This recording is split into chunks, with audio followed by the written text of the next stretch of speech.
I'm a mage in the guild Pop-Tart Coin Dog, also known as the Dratnos Guild. Uh, I play like mostly Fire Mage, but you know, if something else is good, like I'll play something else. Yeah, I've been rating a decently high level, like top 100 or whatever, since like Kata Mop. So it's been a while. Yeah, that's the lowdown on me. I'll turn on my cam in a second.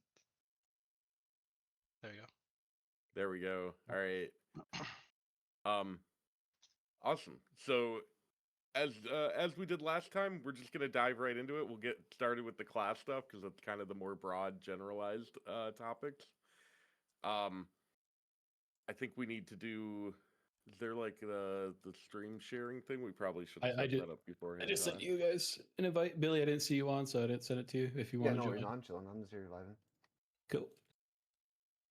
go. Oh, There we go. All right, let I me go am back to not the blinking into planets. I am talking about Mage. sheet. Um, all right. So first, I think the biggest topic here is probably mirror images and greater invisibility. No longer defensives. Mages are finally been brought down a peg to the rest of the classes as far as defensives go. Is kind of what I think I've seen as a sentiment in the broader community. From my perspective, I think a lot of the alter time barrier stuff, especially, definitely counteracts that a little bit. I think. I still think we're pretty solid overall. I'm curious. I didn't get a chance to test, so I'm definitely curious from anyone who did, what your thoughts are on kind of mage defensive, the defense apocalypse. I mean, at least when I did keys, like obviously Frost is OP because you get the double charge of like ice cold and double charge of barrier. Like that was definitely insane. But I actually still think that Invis has crazy amount of uses in keys because it's essentially just a feign death, right? And there's a talent now that makes it so you can have a 1 minute Invis and like Invis is still insane. Obviously, images took a hit, but like I do think the barrier thing was kind of just like it counteracts I mean, it's great. damage DR I loss, but I do wish that, I mean, the half GCD is nice as well, but I wish, like, instead of trying to make us invest more in our barriers, they did a little bit more passive defensive changes. I know that, like, people say, like, defensive pruning and stuff, but then, if you look at Warlock and they didn't lose any defensives, and, we lose two, and yeah, barriers a little stronger, but it's also got a longer cooldown. It's not like Alter really got any better. I feel like it would have been nice to have, what Flame Ward was, what I think we talked about last time, some type of variation on that with the passive defensiveness. I will say, big fan of the new Frost talent with the double charges. Even though that's functionally what Cold Snap already was, it's just, Cold Snap being a second button just made it awkward to actually use, like, in the moment you felt in danger. And I do really like that they added the fizz damage reduction to Ice Barrier for the talent. It's not, like, insane, probably, but I always thought it was really thematic. And I don't know if you guys remember, but in Castle Nathria, you had like two major fizz bosses back to back with Sludge Fist and then Stone Legion generals. And I really wanted to take the talent that made your Ice Barrier have like 200% increased armor. What was that? To like take no damage there, and you just couldn't because you're not taking that over Shimmer. So I'm glad that like no longer competes. But yeah, defensives. I feel like Warlock's just gonna crush us still. Yeah, I I feel couldn't like agree more. Go ahead, Go ahead, Forgy. Forky. I was gonna say also something that's really like very notable specifically with the 2 point the 2 charge ice barrier that is different maybe from for rating compared to like M plusing is the fact that I think moving forward Blizzard is trying to do more of basically like not require your defensives to be like up all the time or like having these like timeline reminder style fights. So having 2 charges even like every minute, right? Is in and of itself like powerful and it's because you just get two every minute. Whereas Cold Snap in the past was like, oh, okay, you get an extra charge, but it was like a 5 minute cooldown or something. The benefit to that though is that it recharges concurrently, right? So you can technically have both of Right. your ice barriers or ice blocks recharging at the same time, and that doesn't happen anymore. So, but Yeah. Oh, that's fair. I think overall people will probably get more uses out of this than the latter, just because you really only got one cold snap a fight, right? Like it wasn't too many encounters where you got more than that. When they first started like announcing this defensive pruning, I was really on board with it because Mage does have a lot, and like at the high end to stay alive, you have to use it all effectively compared to like a Warlock where you can kind of just tank stuff, or even like a Shaman where I died, I can just onk or whatever. So like we had to be really proactive, and I thought we were going to see more of like those passive tanky classes kind of brought down to our level, or us brought up to theirs, but we haven't really seen that. So if you look at a fight like Dimensius, Mage is at the very bottom. We're destroying everyone on damage mitigated. Even on just like the limited data set from beta from this past week of testing, Mage is taking a lot more damage, and we don't have the tools to deal with it. And I was expecting either encounter design or like the balancing team to kind of flatten that out, but so far I haven't seen any movement on that. And the other thing is, defensive wise, barrier feels the worst to press, I think. Like from the current version to beta, if you look at logs, people, they press their block, they press their GI, they press their altar, and they're using that constantly. But people will do like 3 barriers a fight because they hate pressing it that much, or they don't like pressing it there that much. So it feels weird that we're leaning into that instead of something more reactive. We're still stuck in that like proactive niche, and we don't have any really tool to fight back against that. Yeah, I also feel like with reducing our amount of options, right? They should really just buff our HP up to mirror what other classes have generally. So, like, for those who don't know, Mage and Priest have the lowest HP in the game, and Priest have Fortitude, so they can always buff their own. So, like, if you're in an M plus group and you don't have a Priest, you are the lowest HP class in the game.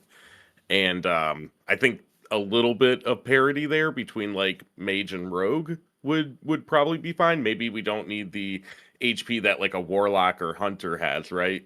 But I think a little bump there would make a maybe not a mountain of difference, but it would definitely make shore up that gap a little bit. Health wise, Yeah, sure. I think I go- sorry for you. I was gonna say sorry. Another thing like specifically that is like a fault of Mage compared to like other classes that has been strangely unaddressed throughout like these expansions has been the fact that part of what makes Mage's damage taken over a fight, like like effective damage taken or whatever, is because we don't have these like not just passive layers of mitigation, but also passive layers of like recoup. So you're talking about things like leech or like having these like Shadow Priest dots, like healing them all the time, providing them like a random shield every now and then. Warlocks have their soul leech. Even druids have like these very short defensive cooldowns that provide like random utility effects. Mage just doesn't have anything like that. You're just always taking the full brunt unless you have something major up, which really adds up for whenever you look at a boss fight that is usually going to be like an end boss fight where they're like, oh, this boss like needs to just do X amount of damage every 2 seconds, so healers have something to do. That adds up real fast in an end boss fight. We don't have that like core layer at the back. Yeah, that is short up, or there is that does segue into another topic too with temporal realignment is a kind of passive HP refunder, right? That mages now have. I think in a general sense, we're going to see a lot of people at the high skill level like chastise this talent, and because it takes away a bit of freedom when it comes to how you use alter time.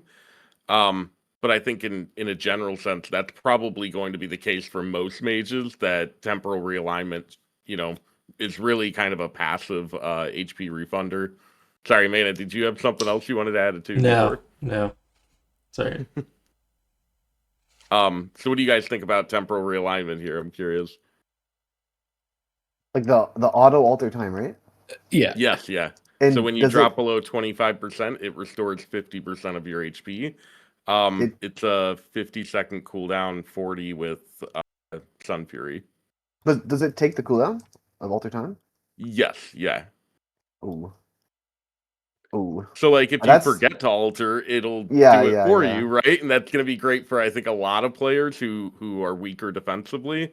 But then if like you really need to use alter, it's going to be a real hindrance on that, generally speaking. Like I wouldn't run it Yeah. on Dementius, right, where you need alter to return back to the platform or something like that. Well, Alter that, is and also it's just like a form of mobility too. I guess the choice mode with that talent is like you get the extra blink charge, which yeah. that's something I actually always want. It's like I don't know, it's hard to see me taking this talent, but I think if you have problems alter timing, right? Because it's kind of a hard ability to use. It's probably good for them. I could see it getting played more in like really high keys where you're just constantly in danger of getting one tapped by a random ability as like a pseudo cheat death. Wait, does it work like a cheat? It doesn't work like a cheat death, right? It doesn't work like a cheat death, Okay, okay, but okay. like Priory, for example, if you're getting like double shot, it might heal you between those ticks. Okay, yeah, So okay. that might be something you could use it for. And like in Mythic Plus, you're not going to be as punished for the tiny bit of downtime you lose from not having an extra shimmer charge. But That's fair. like overall, I think 90% of the community is going to use it, and I think it's going to be the wrong choice from like a competitive standpoint. I think Natty Alter is almost always better because you can get 100% heal or 99% heal off with that thing, right? But using your Natty Alter effectively is a large skill cap for most mages. And even at the 100%. higher end, you'll see a lot of mages using it really poorly. It's a really It is cool a spell harder if you're ability to use, one. in my opinion. Like, it's not as simple as it seems. It has like a high skill ceiling, I think, to it. Or Also worth that's the best noting way to too, put it. right, that the auto alter does act a little bit like a pseudo cheat death. So if you're a little less sure about the content you're going into, if it's progression you haven't looked into, or if it's a M plus pool where there's like a few different archers or something like that might all try to kind of converge on you. It may be the case that temporal realignment does come in the clutch at times, right? And Or you if they, know, we're kind of treating this like it's something where you literally never have to use alter. Like, yes, obviously it's best that you just have alter up cooldowns that actually can proc, but it doesn't stop you from actually using alter if you want to. The only downside is that you no longer get like the shimmer or blink thing. So you can realistically take it, use alter as you normally would, or in situations you think you would, and then when it's up and you haven't used alter, it might just proc. And that can be really valuable too, even for from a non-competitive standpoint where people might want to save it. Um, I think we keep talking about it like it means you just literally can't use alter, but you still can.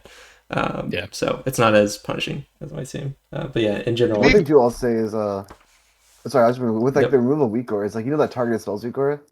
Like that thing is like solo carried me through like all my alter times. Yep. And with that, I mean I assume that's gone. With that gone, yeah, I mean alter time is gonna be even more tough to use, so even I don't know. To be fair though, like you mentioned this thing about like, oh, you don't actually lose the ability to use alter time, but I really worry about the fact that it consumes the cooldown of alter, because especially in like a raid fight, you can make this plan where you're assigning some kind of like rough idea of defensives for different mechanics. And especially with the fact that like alter has now become kind of like one of our major defensive cooldowns with the loss of like GI and the mirror images. You can easily imagine you're like, okay, I'm gonna alter like this devour, and then something random happens that is pretty irrelevant that takes you down to like 24, 23, 20% HP, and boom, your altar is gone, and you're like, well, okay, I guess I'm dead next mechanic. Um, I don't know, like that seems like a very annoying kind of gameplay loop. A lot of existing like tanks, I mean, have these kind of mechanics, right? Like Blood DK has had these kind of mechanics for a long time, and they're notoriously pretty useless because your HP is just going down too much. Druid has actually this kind of mechanic as well, where they proc like an enraged Frenzied regen, regen. Yeah. right? Frenzied regen. And I mean, granted, look, we're not a tank, so our HP shouldn't be dipping that low. But certainly, like the higher level of gameplay you're looking at, and the harder a boss gets, the more likely it is to proc something useless that you don't want to proc it on, right? Like you don't just want it to be gone randomly when you go to 20% if it's a controlled environment where you can really plan things out. you know where it will be really useful though? Think back to a fight like Kaiveza where you don't actually die, but if you drop below 10%, the boss gives you. So in the case like that, cauterize, for example, is completely worthless. So this would be your cheat death to like protect you from that HP threshold. It's a very guess- niche, but kind of fun. As long as you actually like you get a window of time between the 10 and 25, because if you're gonna go to like 8%, I think the game just flags you as dead. Like even if you heal too low. Yeah. Well, it was 50-50 whether it did or not. That's fair, but yeah. It just came down to server ticks, basically, and spell batching. Yeah, I think it's an interesting talent. I think it's cool. I do wish that, to Mana's point, where I almost wish that it were separate, right? That it wasn't part of Alter Time and didn't trigger that cooldown, because then it would be definitely a lot more approachable. But as far as these kind of talents go, my understanding is that it's pretty potent as far as an auto proc heal. I mean, I remember being Mechanome throughout much of the last couple of expansions, and that 20% heal coming in the clutch occasionally on like Razagath and stuff like that. Are you ready to be a Mechanome again? Start at midnight?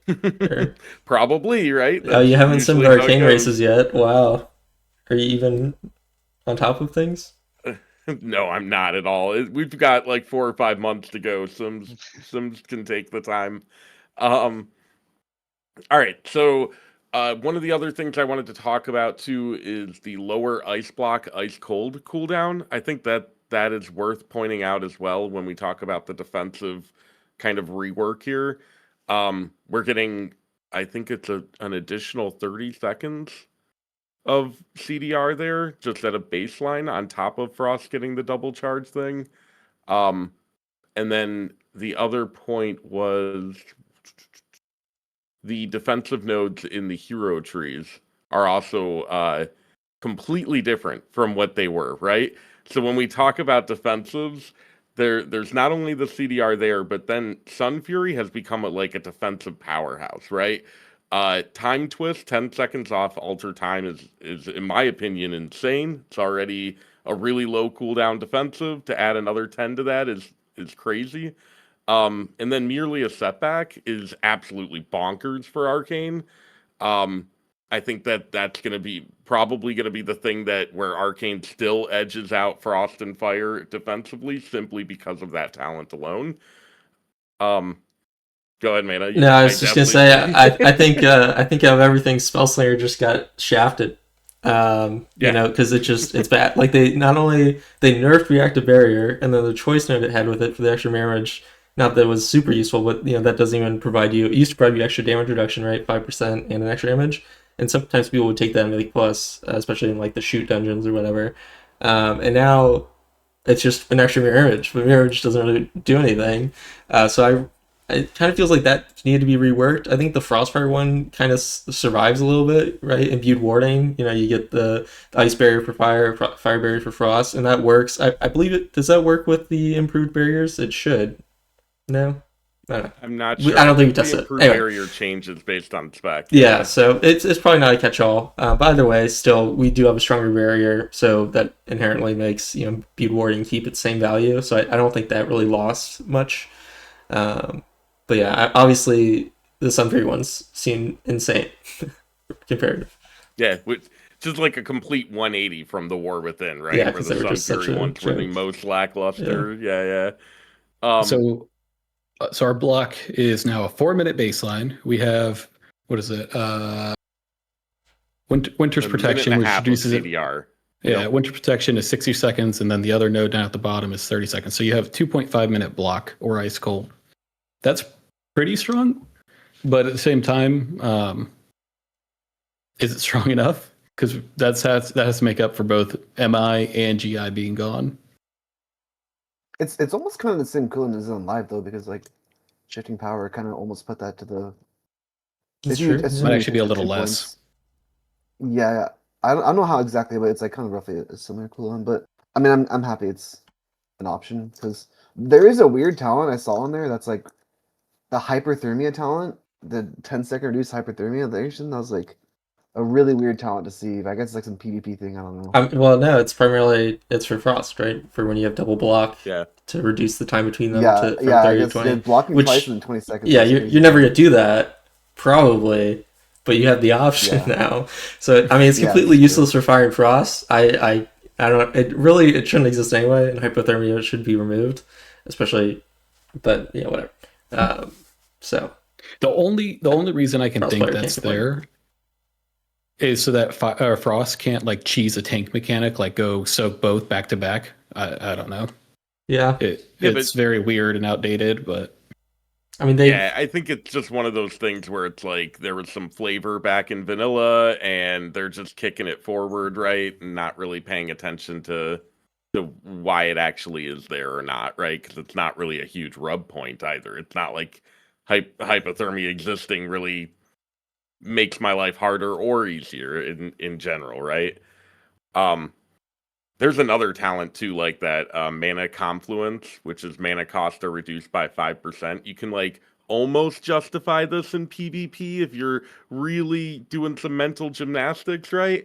But like from a PvE perspective, it's basically just a talent point tax for Arcane to get 1/3% DPS or something, or nearly irrelevant.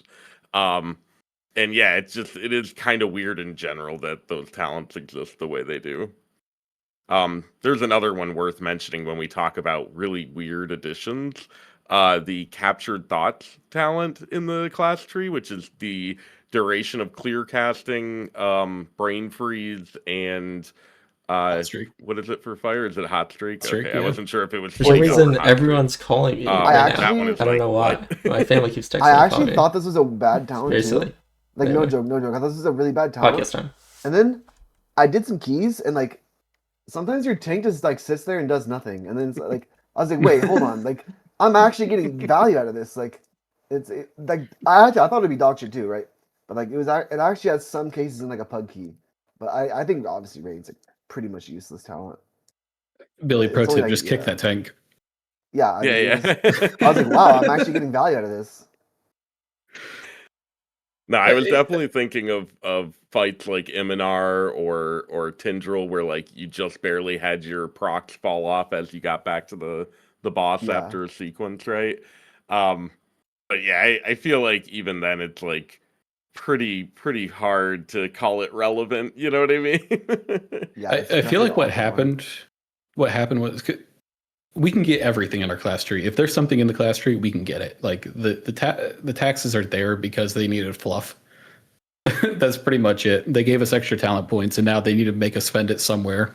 And we can already get everything we want, so let's just throw in these nothing burgers. I actually think I- Raid has a lot of extra talent points too, because like if you Oh, go yeah. talent into like Mirror's Image, Invis, Decurse, Spellsteal, which like most of the time are useless in Raid, like you actually just have a lot of points just to put into like literally like useless things. Kind of, there's a lot of for raiding at least. Like So- you don't need those 4 keys. Yeah. Like I good. also feel like the useless talent points are actually slightly more useful, just not universally, than the useless talent points that we had before, right? Because we have had ones like, Frost Nova takes 80% more damage before it breaks, completely useless, or Frost Nova has 2 seconds increased duration, potentially useful, but not really. Like everyone's kind of clowning on, was it Brainstorm, the one with like plus 15 seconds to your procs? But I mean, if you think about it, there's probably going to be a situation in Raid where you're going to have downtime, maybe even in Mythic Plus, where if you're playing Arcane, you want to store up on your clear casting, you can just blast a 3 clear casting, and that 30 seconds will actually let you have it when you get out of the downtime. So yes, it's useless in like an immediate situation, but I feel like the most of the useless ones actually do have an actual use case, just not for everyone. The mana thing for you, talent point tax, hypothermia for Frost. So I'm not upset about them. Versus, with like some of the Dragonflight ones, I was just like, why does this exist? I don't think they know the math behind this. But anyway. Yeah. This class tree, Sure. I'm a lot happier to be going into an expansion with than either War Within or Dragonflight. Like, I can get everything I want here. I might have to spend some silly points, but at least I'm not like having to pick 18 throughpoint nodes to get to shifting power. Yeah, there are a couple where I feel like they could just tweak it a little bit to make it a little bit more impactful, like improved counterspell, the one that adds 1 more second of lockout. It's like I can't think of a situation where I PP. would ever. Yeah, but but still, it's just like they could make it 2 seconds, and then at least my brain starts to think, "Oh wow, that's a significant amount of time." Like it's just, I don't know, it just feels very. But you're not wrong. There is an application for it. It's just not universal, and that is far more interesting than the Dragonflight approach, where we just had like a bunch of useless shit. I totally agree. I think something that's Uh, very odd with some of these talents as well is that, I mean, I like this idea of these very niche utility points. It's, for example, like the counterspell one, like looks pretty cool at the surface, the one that with the extra second lockout. My main concern is like, especially with lockout, it's such a weird and archaic system when it comes to rating that I worry about having this talent on by default changing the behavior of some mechanic. So like a great example of this would be the platforms on like Nexus King, right? If your mage kicks the very first cast of the ad in the middle, then the number of casts he does, like relative to the beams, changes, and then like the kick order you can do like becomes different. You can use one less kick guy, and like that's cool and all. But then you can imagine, like, we move on to next expansion, and you have the talent on by default. Maybe you get a disadvantageous lineup because of this one extra second, but you wouldn't even know to like check for that because you just have it on by default. And like these kind of like weird niche utility talent points and like these benefits that we gain when they interact with like hidden mechanics, so to speak, just kind of gets like weird. And it's something I have a gripe with in utility WoW in general. That a lot of the effects are very diffuse and like you can't tell what's going on sometimes, and just I don't know, it's just a bit weird. I would rather have points that are more like, even if it's minor, I can feel it and it's there. Like a point that just gave me 2% leech, like I would take that like all the time and be happy with it, you know? Yeah, I can I kind don't of see that. I always think about the jailer and like mirror. What was it? Mirrors of Torment. The Torment, mirrors yeah. of torment slow preventing his spell queuing or some shit from him getting to the right spot. It was like really niche and stupid, but it bugged the hell out of the boss. And It was actually the yeah. silence from it prevented his heal. Yeah. Okay, yeah. It's been a while. And weren't people still using Um, like anti-heal from warriors on it after they kind of fixed Yeah. that? I don't know. That was kind of cool, honestly. Like realistically, you're going to have those classes in your raid, so like, you know, having anti-heal has a real purpose in raid. I don't know. You know, I'm a kicker for some of the niche stuff. I liked like on Huntsman when we had to like polymorph the ads. I was a fan of that. So I love all using for poly. yeah, all for using, you know, more niche utility things across all the classes in raid. But yeah, And I I think loved using the Spire's trinket on Huntsman because it broke CC. It was a fucking nightmare. Was that the Uh-huh. orb? I think Yeah, the orb shit. Okay. I think like the class tree is the place for all this weird garbage. Like it's 20-year-old game. There's 20 years of systems built into it. And I think the class tree is a spot where all these like weird niche things should be. It's all just flavor at the end of the day. Like you have a couple of throughput nodes in there, and some defensive, but most of it is just like I can decurse more.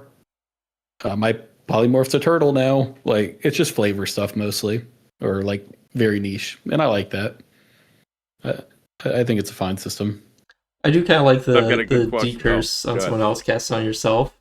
But realistically, especially because, you know, decurse already has a cooldown anyway, so as long as you don't need it within 20 seconds, like that's not a bad deal. But it's not really like universally useful because most of the time in dungeons these days they're doing like single application decurses, right? And when I think of something where something like this could have been useful is you know, old second boss of Hole's Atonement where he used to apply like that curse to everyone that would stun you unless you removed it or whatever.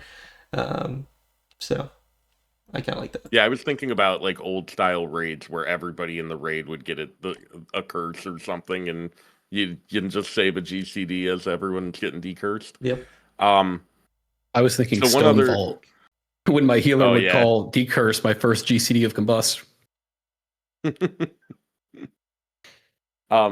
So one other question to talk about. So we did mention that Ice Flows is gone for good, apparently. I don't think anybody's really a fan of that. I think to some degree, even Shimmer lovers loved Ice Flows for what it was good at, right? Now the choice is a little one-sided, I would say. So you have blink or you get shimmer. Shimmer has twice the cooldown, so it goes from 15 to 30, but you get cast while casting and no GCD. And then you have later in the tree spatial manipulation. You get either a second charge on blink or shimmer, or you get displacement, and it's the old Legion displacement where it was cast while casting and off GCD as well, which is kind of cool. I'm curious what you guys think about the new choice in mobility special there. I mean, obviously, we need Ice Pulse back. They were planning to put it on the Frost Tree. That's what the data mine showed. They decided not to because who knows why. Maybe because we already complained about having too many points we needed to take in the second gate, so we just never would have taken it. But, Blink for Shimmer doesn't make sense because the only time you ever take Blink is a situation like Onsrek. Ice Flows for Shimmer, people are actually taking Ice Flows willingly outside of just the Onsrek situation. And that's not going to happen with this new choice node. And so I think it makes very little sense, especially when you consider, Ice Flows isn't harmful to the wider Mage population because they're just going to pick Shimmer, right? So yes, it's, potentially underplayed, but I wouldn't say it's, underutilized, I guess.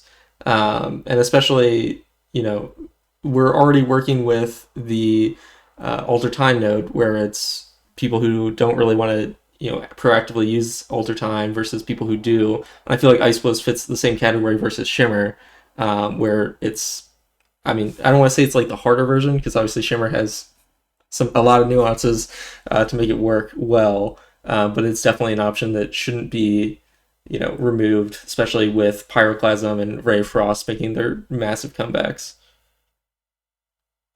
Yeah, I almost feel like Shimmer is more of the reactive choice, right? And Ice Flows tends to be a bit more pre-planned and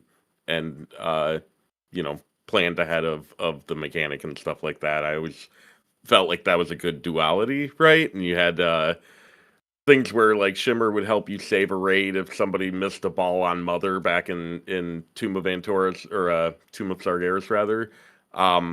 Whereas Ice Flows kind of gave you the constant movement you needed for Dathea or something like that, right?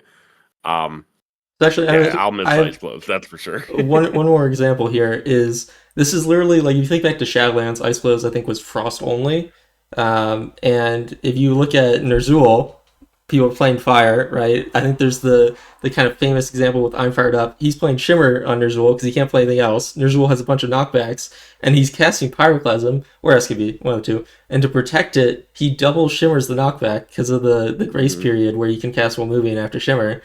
And it's just that is technically going to be the default for Pyroclasm, or say Ray Frost, but mostly Pyroclasm going forward, is to protect your cast, that's the only thing you can do. And it just feels like such a large gap in player capability where in almost any other situation most people would play Ice Flows.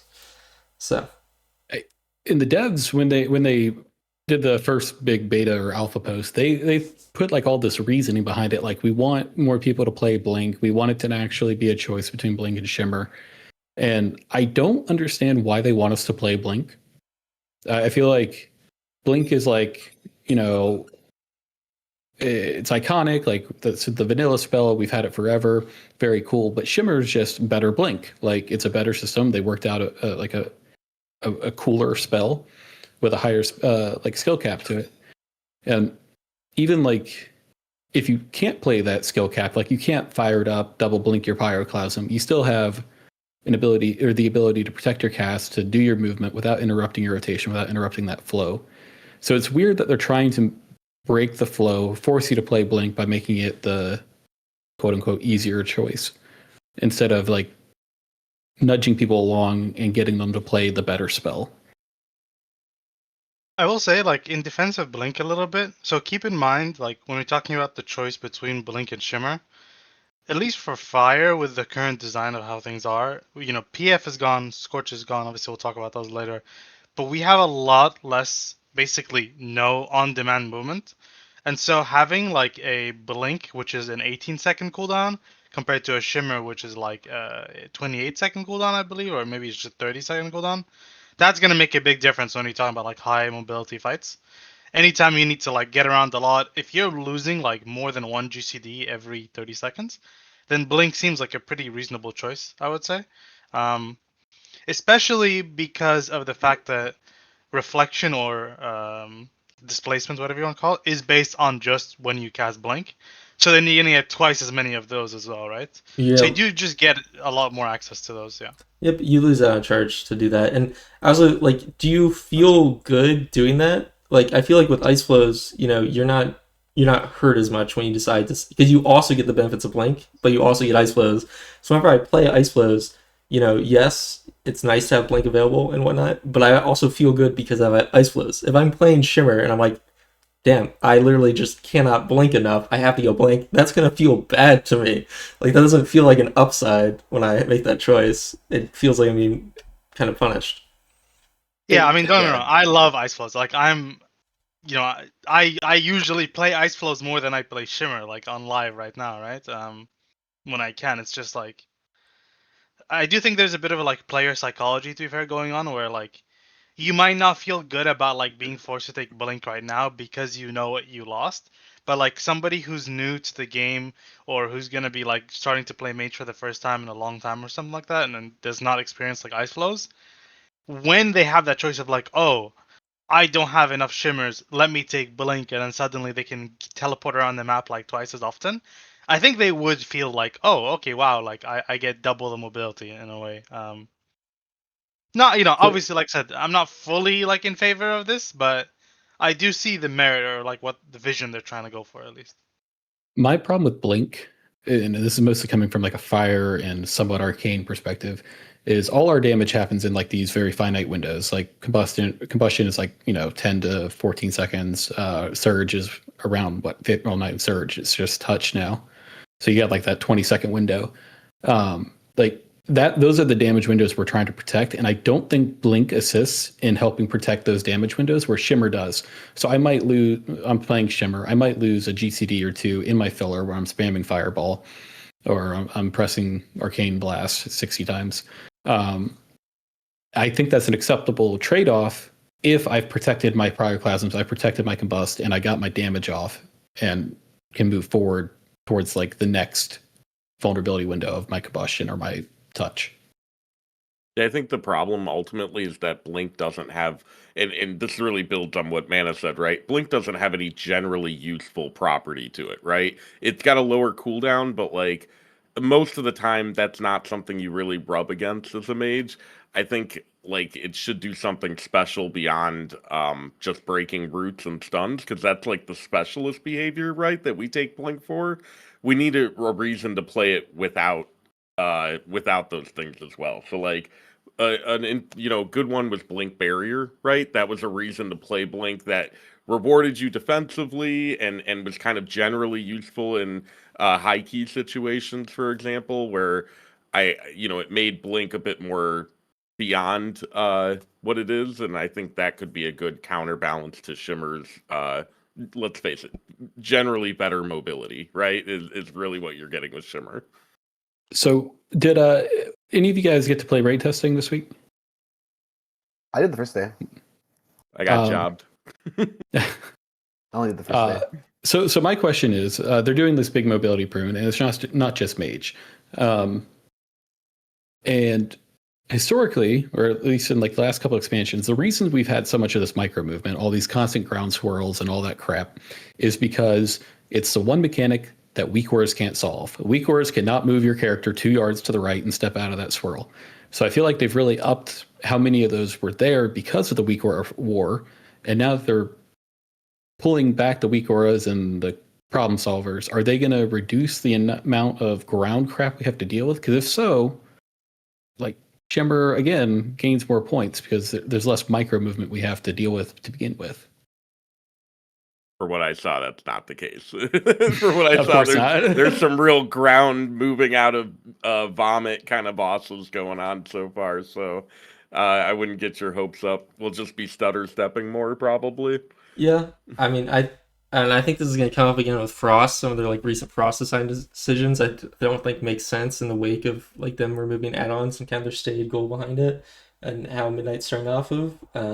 But yeah, so I feel like maybe we'll see like in the first patch, kind of the wake of this. But I still don't think they've realized that how much of their design intention is the problem versus how much is the capabilities in the player's hands. So I don't know.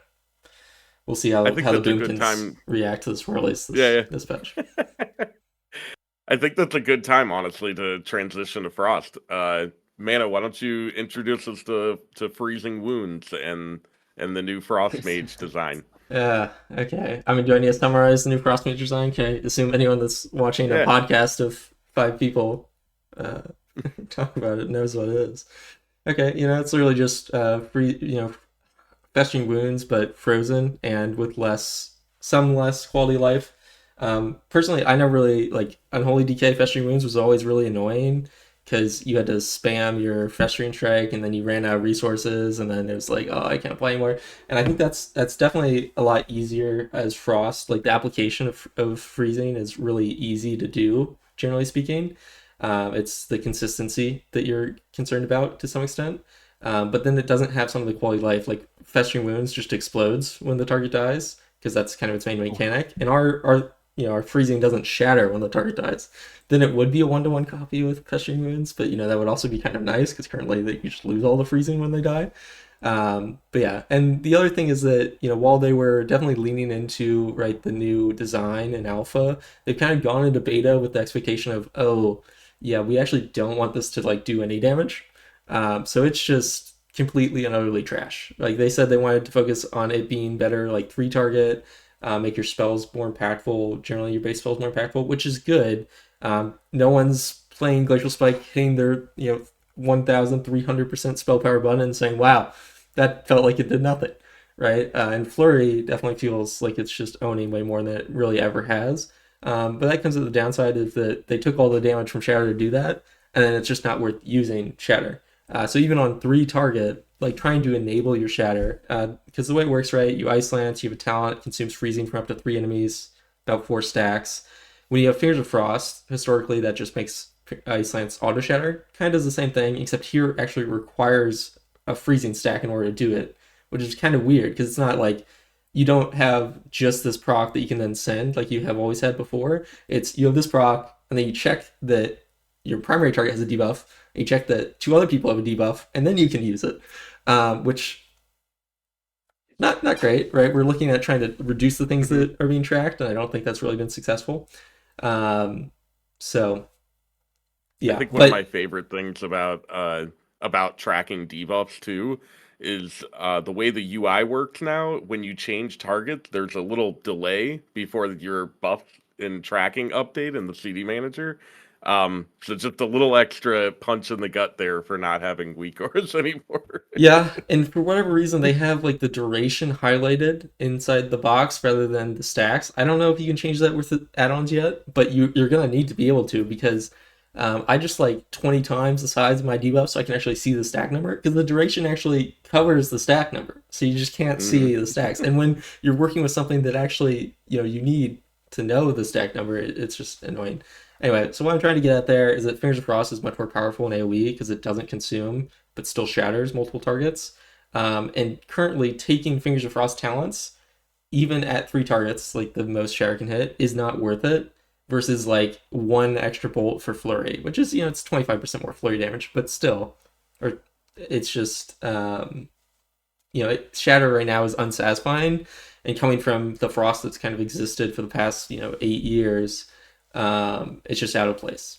And they removed a lot of AoE interaction. The AoE feels really like you're doing nothing. You're not interacting with your AoE at all. Nothing you can do really is going to make you do damage. It's still cast Blizzard, cast Orb on cooldown, but there's less interactivity with both of those.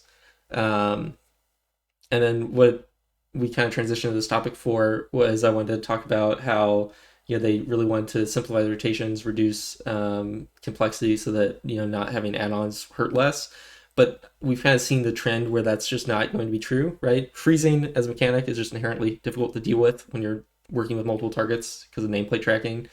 Also, throughout the past 2 expansions at least, most people have been using instant Winter's Chill weak aura to instantly be able to tell the value of a debuff.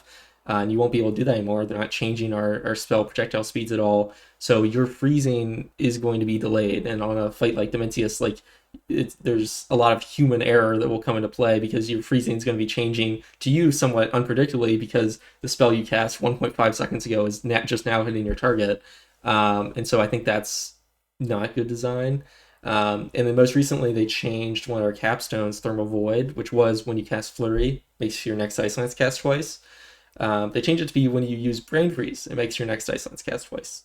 And a lot of times we're going to want to use that with Fingers of Frost because it works with Fingers of Frost, which means that you need to be tracking like your Flurry to see if it had Brain Freeze and your Fingers of Frost to use it. And it's not as much like, oh, I press Flurry, I know I have this buff. It's like now you're tracking two buffs. You're tracking Brain Freeze, then you're tracking if you have Thermal Void, then you're tracking if you get Thermal Void, then you're tracking if you have Fingers of Frost, then you're tracking the freezing on the target.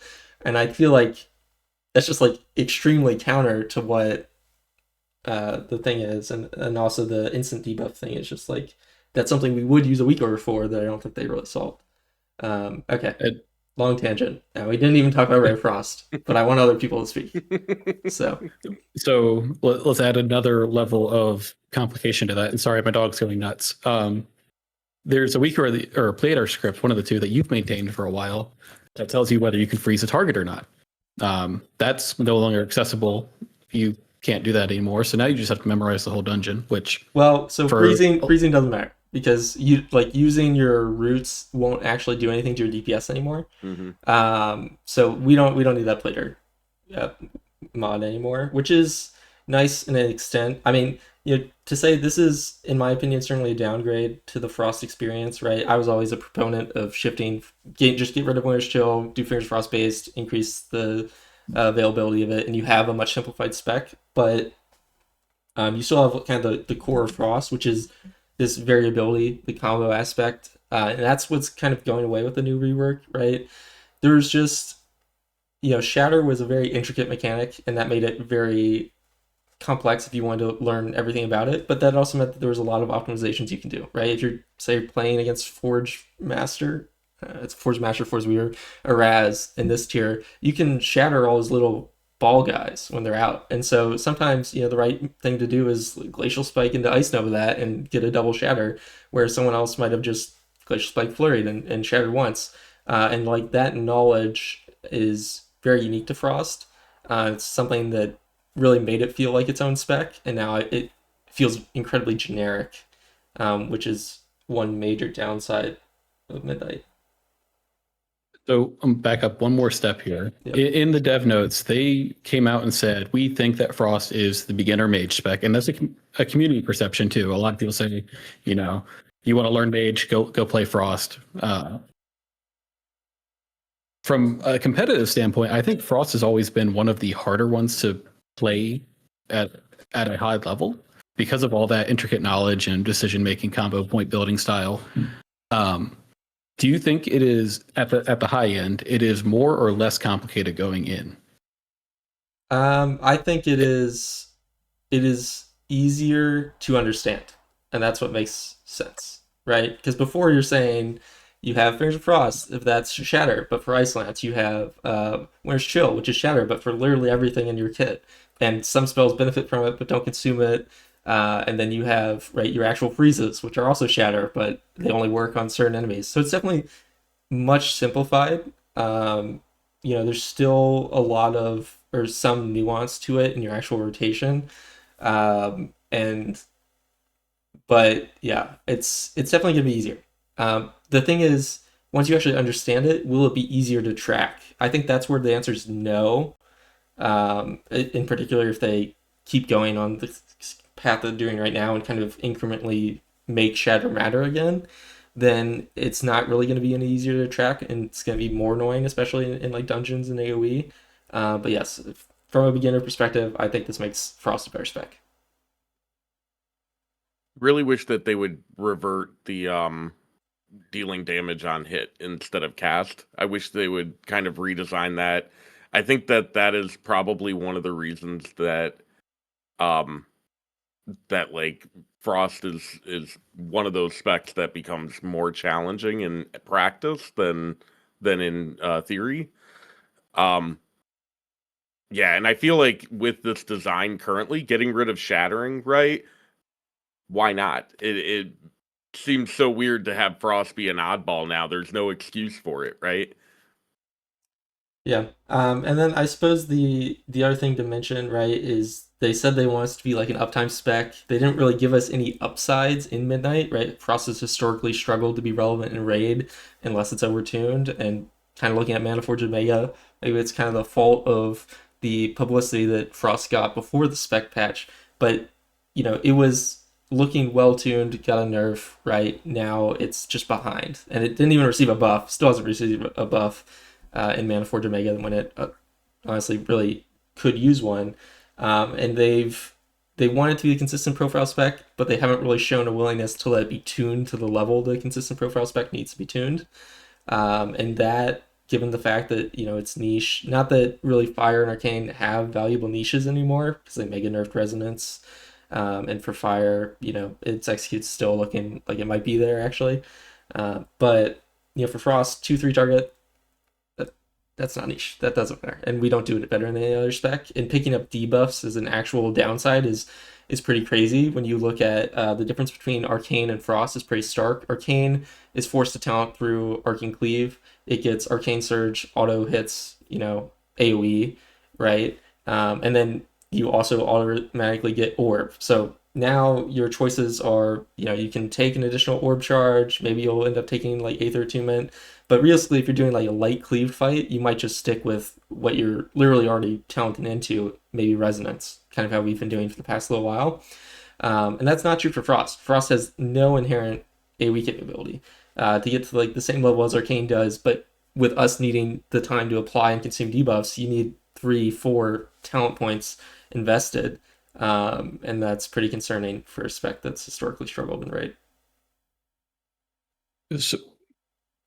So, one of the big changes that you didn't hit on that has really been bothering me is the removal of Icy Veins, and now Ray of Frost is your cooldown, right? That is it's 60 seconds, right? Yep. Yeah. So now Frost is quote unquote a minute spec. Fire is back to a minute spec. Arcane is 45 roughly because it's what, 2 charges? Or no, it's Arcane's going to be 90. You basically 90. use both charges with Surge every time. There's no disincentivization to just stacking all your cooldowns. So okay. I think Arcane's just going to double up. Now you're not gonna do anything for like the 90 seconds between surges. I don't like the sound of You're that. just going to go out of mana and fucking barrage, right? Okay, well. Back to Frost. So now Frost and Fire have the exact same quote unquote damage profile. Granted, Frost will have more throughput in between. What do you think about that removal or move away from a traditional cooldown? I mean, I think it's kind of fine. Obviously, we need ice flows, like no cast protection on Brave Frost will feel bad for a lot of people. I never really, Icy Veins was fun in the haste sense, but it wasn't really, like, I did not like how long it lasted. And even when they nerfed Thermal Void, it was still 50-second cooldown, and, as we got more stats, creeped up to, like, a minute.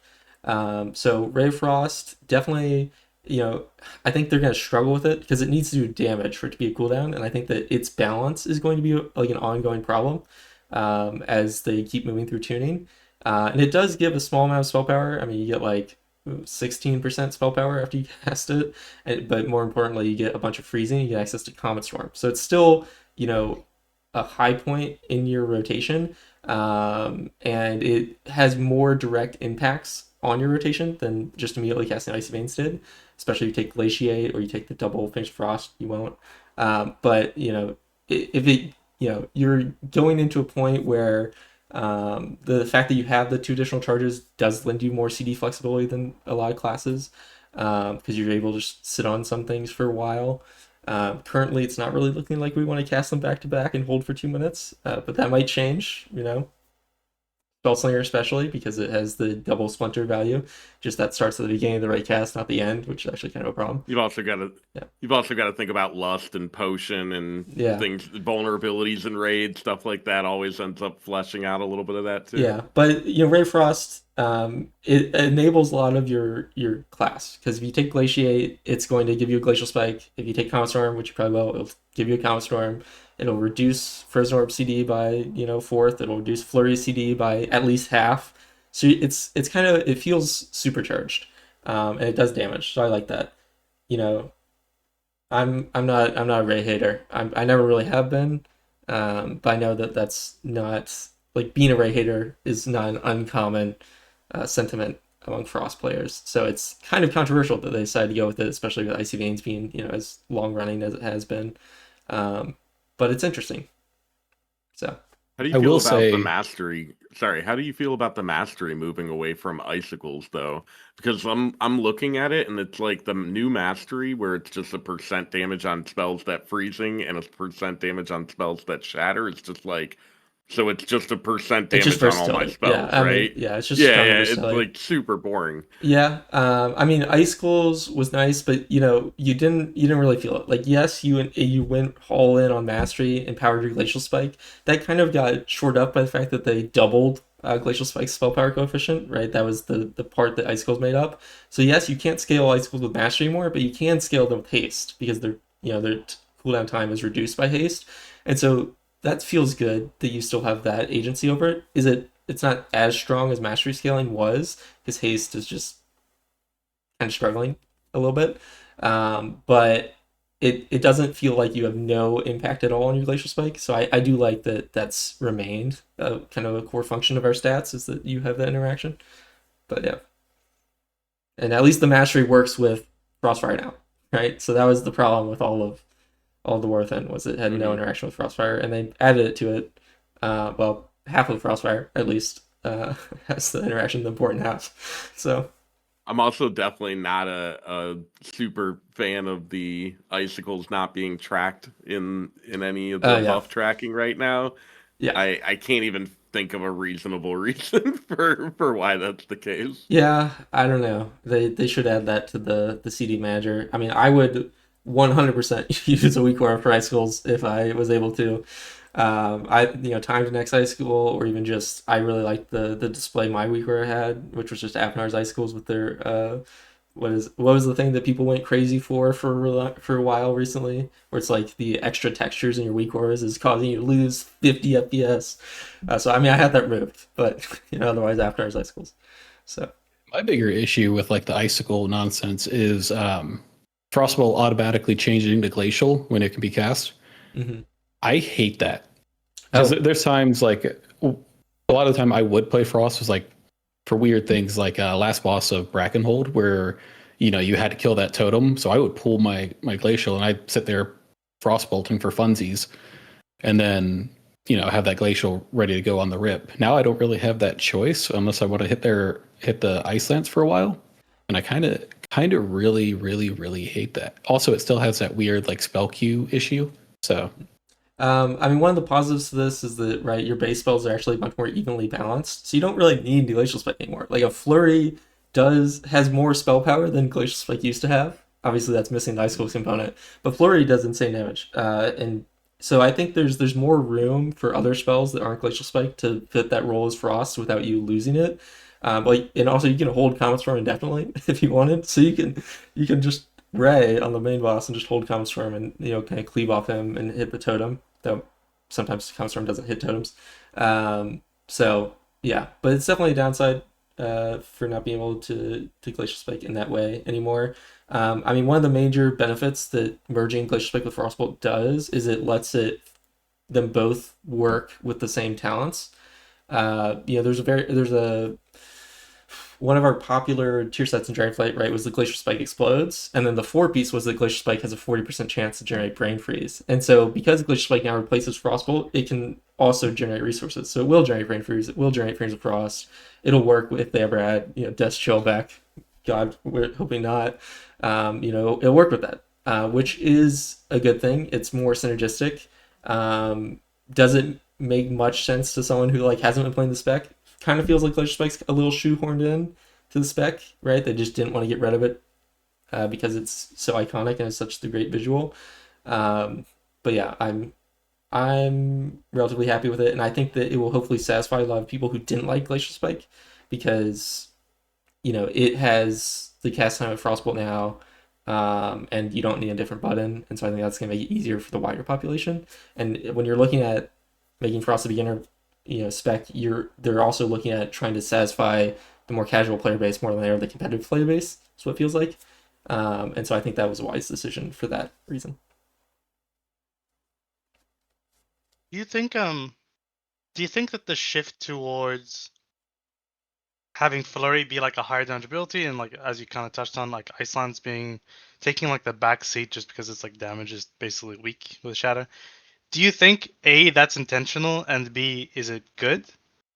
What's your take on that? I don't like it. I would prefer Shatter was a better mechanic. But Shatter is also just much less interesting now, so that's a downside. But without it, pressing Flurry on cooldown isn't very interesting. It's not a rotation, and there's no other proc really that makes you work with Flurry.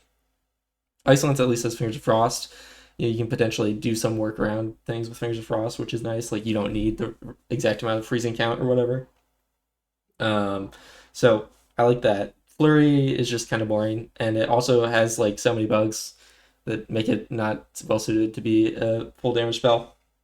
For instance, there's the one where if you cast Flurry with Brain Freeze and then cast another Flurry without Brain Freeze, it just loses the damage bonus. So your first Flurry is just not going to do the 50% more damage.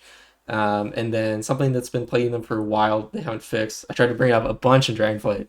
And honestly, they might fix it. I highly doubt, though, is that when they transition Flurry to be a CD instead of just a proc from Brain Freeze, what happens is the charge refresh from Brain Freeze happens before you cast it. So you can, say, cast Frostbolt into Flurry with 2 charges and get Brain Freeze, and you'll consume the Brain Freeze, but you'll have 1 charge. Technically, what should happen is you Frostbolt, Flurry, consume your Flurry you're trying to cast, you would get Brain Freeze and have 2 charges. And that will happen, but only if you already had Brain Freeze, if that makes sense. So like the charge refund is delayed when you have Brain Freeze and not when you don't have Brain Freeze. And so that means that you're going to lose charges that you otherwise should have gotten. And it makes it also harder for you to like justify holding your Flurry if you ever have it, because that there's a high potential that even if you have only 1 Flurry charge, you're still going to waste CDR by trying to queue it after like a Frostbolt or something. Though queuing it isn't necessary anymore. But yeah, 2-target Flurry is useful. It's nice, looks cool. But functionally, it's not very exciting. And so that's what I have a problem with it relative to Shatter. There's a lot of really weird spell coefficient modifiers in Frost, like Form and Blizzard do insane damage for no reason. So they just panicked. Yeah. Like they panicked recently because they did, Shatter was gonna hit 6 targets, and then we're like, hey guys, we're definitely gonna be tracking this debuff you gave us on more than 6 targets, and they were like, oh shit, let's make it so that your AoE damage for that doesn't matter, so you hopefully don't have to track it. So that's why they reduced it to 3 target, but that doesn't really change the problem. That this problem it's only ignorable if Shatter doesn't do like any damage, and even now it's still going to be a function of your DPS. It's just you feel worse as a player because your rotation matters less and your main spec ability or main spec interaction matters less. So yeah, it's also a very weird imbalance because Spellslinger has Orb so much more often than Frostfire does. So it's kind of a tight line to walk, I guess, when they're working with Frozen Orb. And it's just really weird that both Blizzard and Frozen Orb also still exist because they don't do anything to each other. And Blizzard does literally nothing else aside from applying freezing, which Frozen Orb also applies freezing. So it feels like they kept Frozen Orb just so they could not have to rework the Spellfrost teachings node in Spellslinger. I mean, I would prefer they kept Frozen Orb, get rid of Blizzard, but yeah. Bill, you've been playing Frost and Keys, right, on beta? How's like the AoE of that been feeling? It's really weird. It feels like there's like 2 spells that are just like completely overtuned, which is like Glacial Spike and Blizzard. These spells just felt crazy overtuned. Like I think Flash Freeze Burn is like the new talent, right? Where Glacial Spike just like cleaves a bunch of damage. Yep, 50% damage. It also increases the damage of it by like 25%. And it does work with both Glacial Spikes. Yeah, that's crazy strong, and like Blizzard, like these 2 like are the only abilities I feel like they actually do anything. So there's like a weird dynamic where like I don't know, like if I didn't have glacial, it just felt like nothing was going on. Or, like I don't know. I will say the coolest change I liked about Frost though is like your orb follows your target now. It does require a target to cast now, where you can't, before you just like throw it out without a target, doesn't matter. But yeah, we Follows your did get target, that, which is Feels but pretty then cool now. Frozen Orb lost everything. Like, so Frozen Orb Yeah, I mean, no currently in CDR. Dragonflight, where it has a CDR interaction with Blizzard, but it also gives you Fingers of Frost when it hits a target, and it has a chance to continue giving you Fingers of Frost for every tick that it does. And they just fully removed the tick-based Fingers of Frost, and they added the one Fingers of Frost on cast as a talent, which you're not going to take. So functionally, Yeah. the only thing Frozen Orb does is damage, and then you're going to probably talent into it applying freezing, but rotationally you don't feel it as much as you did in the past. That's fair. I mean, for Mythic Plus, I did like that. I do like going from Icy Veins though, because I do feel like it was like I feel like Icy Veins was treated as a 2-minute cooldown, and I feel like it was a pretty awful 2-minute cooldown. And it's, to get away from that, if they're not going to rework it or change the way like Icy Veins was, I think it's just better to go in the Ray of Frost direction. I do think like a charge-based cooling system are kind of crazy strong for keys too. Like you kind of look like Boomkin, right? Like double incarn, you kind of can just choose wherever you want your damage, assuming it's not tuned poorly. But I think a charge-based 1-minute cooldown is not bad for keys at least. I'm curious about how you feel about the cast at target versus cast at reticle Blizzard, and whether you'll actually use the cast at target one. I don't think I would for Frost, but something I would like for Fire, considering how much times you kind of press it, right? Like Blizzard's like once every like 10 or so seconds, I forget. Whereas like Flame Strike kind of spam, and so like I feel like it's something I might use for Flame Strike, but I don't know if I use it for Blizzard just because it's such a long cooldown. No, It's also Blizzard- like a matter. but it's of good to have trusting though. It's where- good. It's good that it exists. It's good that it exists though for sure. Blizzard in its current form, other than the fact that it does insane damage, it feels like Mop Living Bomb, where you're just pressing it on cooldown just to keep it up because it does damage and that's it. Like Yeah. you have no other incentive to press it other than number go up. Does the spell really need more than that? Right? Apparently not. And every time I look at a stream of beta, it's a Frost Mage pressing Blizzard, so I guess it's pretty good. I mean, to be fair though, like, is that any different from what you do on live? Like, yeah, sure, there's extra effects, but like the pragmatic or the practical like end result is the same. You're just gonna press it on cooldown whenever it's up, right? Yeah. That's so- kind of like, I don't know. This is something I actually like about Frost as somebody who's not like a super like, oh, I'm a Frost head, like I love Frost Mage all the time. I feel like this rework of Frost does one thing really, really well, and it makes me very interested in this spec, is that it's just kind of made everything a lot more simple and like just removed a bunch of the like the noise in the background. Like, you know, all these weird interactions with like shatter, travel time, icicles. You know, you had concerns of like movement, like, oh, if I move too much, like I'm gonna lose GS, like frequency cast, right? Because you're just generating less icicles. You go into like Fractalist trying to play Frost Mage, and like everything just feels terrible. Like you don't want to play the spec anymore. It's all the stuff just seems to be gone. The thing that came that I didn't like is the fact that like I've tried to play Frost on beta, and every time I've tried, I have no idea what is going on with my freezing. There's like 10 sources of freezing, and they're just kind of like showing up out of nowhere. You get like refunds when you shatter from your Apex talents sometimes. You get like procs from random abilities. Things just proc freezing out of nowhere. And because you don't really care about it that much, it's like whatever. But if you did care about it, that sounds really annoying.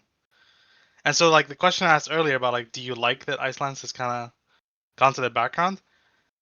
I like right now, like I like it for that reason. But if Icelands wasn't in the background, I would hate this so much. I just think Like, it would be way worse. It's gonna get boring. Like if Iceland is in the background, you're just pressing Frostbolt, and we've had Frostbolt based playstyles before, but they had interaction and purpose, right? When you're doing a Frostfire Bolt build in Mana Forge Omega, you're going in with the intent to use Flurry to shatter your Frostfire Bolts, and that's just not true. Like in Midnight now, it's press Frostbolt so that you get a Flurry charge, press Flurry, and then go back to press Frostbolt, and that's like Wrath of the Lich King level. That's literally what you did in Wrath of the Lich King, right? So, no, I'm not a fan of that.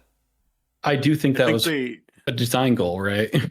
They wanted to simplify this stuff. They wanted to bring it down. Like, if you look at fire, it is functionally mop fire. Like, there is very little depth there. That's But what fair, but I I think they really need to make Ice Lance shatter all of your freezing stacks and not just a partial amount of them, right? I mean, so Like, I feel I like was- you should spend it and feel it, I think right? I think the issue here is they have like kind of conflicting priorities between they want the spec to be simpler, but what is actually gonna make the spec feel complete. And I think that yes, you do need something that removes like all your freezing stacks so that you can, you know, remove that. And Combustion does really well for AoE, and that's a good purpose for it to have as a cooldown AoE remover. Ice Lance is the consistent remover, which is fine. And you know, if I want to hit my Wrath analogy back again, the thing that made me play Wrath Frostmage was Deep Freeze. Okay, and yeah, I'm casting Frostbolt and I'm casting Frostfire Bolt, but I don't mind it as much because every 30 seconds I'm hitting that massive Deep Freeze. And I think that would feel good in the current version where, like, say that just removes all your freezing and that's your incentive to use freezing in single target. I'm totally down for a cooldown based Frostbolt playstyle that has that super feels good moment there.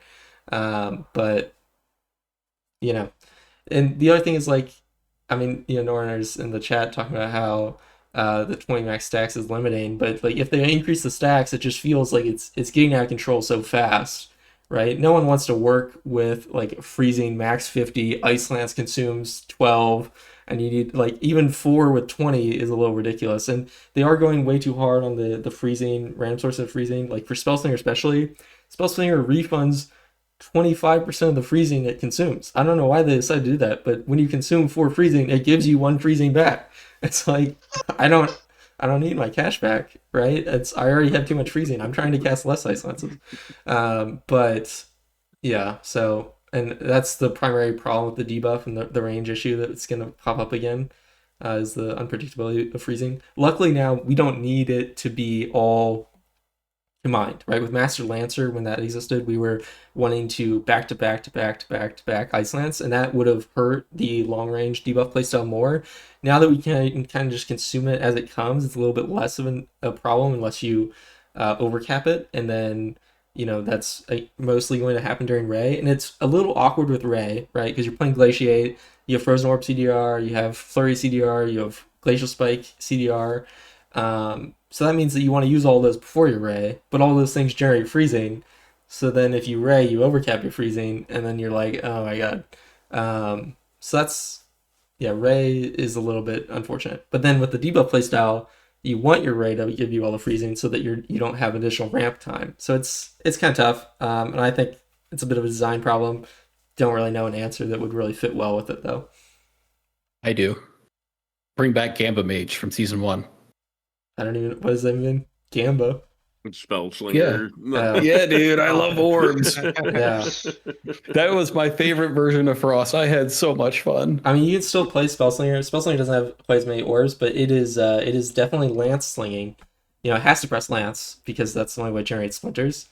And so even now, even with like the most recent changes that they've done in single target, Spellslinger is actually just lancing all the time.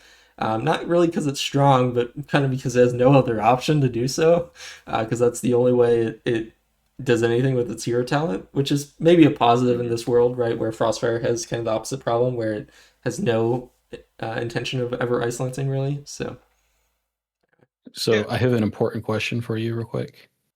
Welly is back. Can I play Welly? You have to. I mean, yeah, you have to. Yeah, you have to. Nothing else is going to give you that level of damage in the second gate, especially now that Shatter sucks, right? So you're taking always.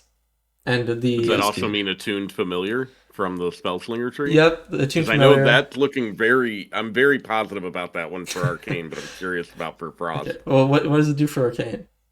Oh, for Arcane, it's Familiar? a chance on the Arcane Familiar to launch a Splinter. Yeah, and it's like pretty high chance. And the Arcane Familiar, you get Energized Familiar during your CDs, and it kind of pops off. You know what I mean? Yeah, so. We have much less sources of Brain Freeze in Midnight than we did before. And in general, in Midnight, we have a lot more access to, say, natural Flurry cooldown reduction. So the alternative option to Attuned Familiar, right, which is where your water bolt has a 50% chance to give you a splinter is when you get brain freeze, you like generate 2 splinters, and that is not like significantly worse, but it is like 1% worse than Attuned Familiar so far. Numbers could change, of course. We are very much not deep into it, but yeah, I think Attuned Familiar is just always gonna be better, and you're taking Water Elemental either way, because the talents when you look at the second gate, and this is definitely a problem with Frost is. For Arcane, I think you're forced to talent through improved clearcasting, and that gives you 2 max stacks to your clearcasting. They nerfed Fingers of Frost down to 1 stack, and they gave you a talent, Icy Hand, which is not required, and it's in the second gate, to get you back to 2 max charges. Okay? You're never going to take it.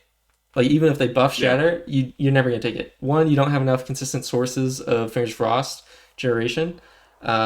You're like in an AoE sim for 5 minutes, you're generating 9 Fingers of Frost. Okay, that's 1 every 33 seconds. So yeah, if you talent into Fingers of Frost generation, you can get that up to like 36. But it's just you can't afford to put a point into this when you're never gonna use it. So I really dislike that. In terms of like bigger problems, I think that less or us not having inherent AoE capability is a larger problem probably. But if this is going to exist and we're never going to take it, at least make it so that our normal maximum is 2 and this makes it 3. We're still never going to take it, but at least I'm not feeling guilt. At least then you'll have 2, right? Yeah, at least I'll have 2. Yeah. So yeah, that's definitely one last topic before I think we can move on from Frost. The Apex talents and tier sets. Sorry, 2 last topics. I wanted to discuss both of those. The tier sets. Tier sets are a little dry this tier, and maybe we could talk about all 3 in that context. But like, I don't know what you guys think about the tier sets, but I think these are possibly the worst tier sets we've ever had in the game. I don't think they get any more monotonous and kind of boring and unimpactful, right? I think you can do simple and make it exciting, and they didn't do that. They've done that in the past. I think there's a couple of Warlock ones actually that I liked in like the Season 1's sets. And yeah, this is utter garbage. Especially, since we're still tying on the Frost discussion. The 4 set is your Fingers of Frost increases shatter damage by 10%. Quite a lot of tunings happened since that came out.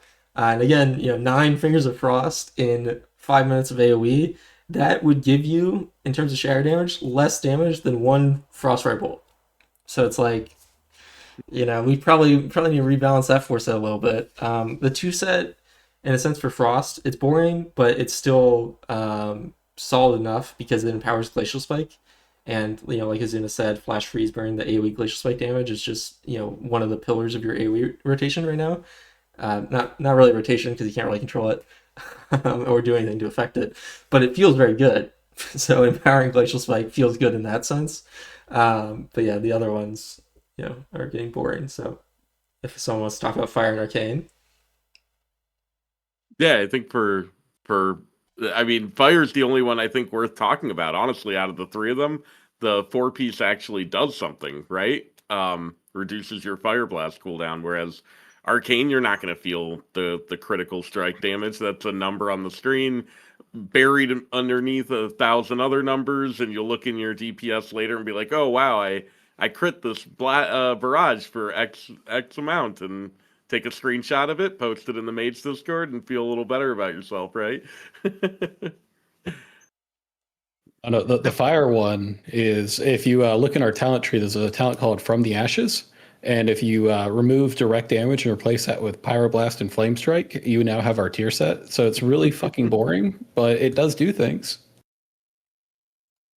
Yeah, this is like an issue as well. Just there's so many sources of like Fire Blast cooldown reduction, especially as Sun Fury. But the tier set does also just get lost in that space. So it's just like, okay, it's another source of these, and it's just like, okay, more IB, like great. We'll talk about that, but that can also kind of be a detriment a little bit. Sure. I just want to say, like, for Frost real fast, I think that the Apex talents for me was actually something that I wish they redid with Frost, specifically to have something to make use of freezing. Because I think you mentioned Porom like about making ice lands like shatter all the freezings or like remove all the freezings on. I actually hope they don't do that, just because of the fact that like from a perspective like I want to play the most fluid spec in raid, having the ability to like, oh, I have 4 ice lances I can cast on the move here at any given moment if I'm not utilizing them, is so nice for like a spec's viability. But I would be really interested to see something like, I think it's one of the warlock trees where like when you like your wither like stacks up and then it can reach a certain number of stacks and then like it basically self depletes and like explodes them as they go. It'd be really cool if like Ray of Frost had something like that, or like when you cast Ray or you summon these Hands of Frosts, they just have a chance to like auto consume some freezings.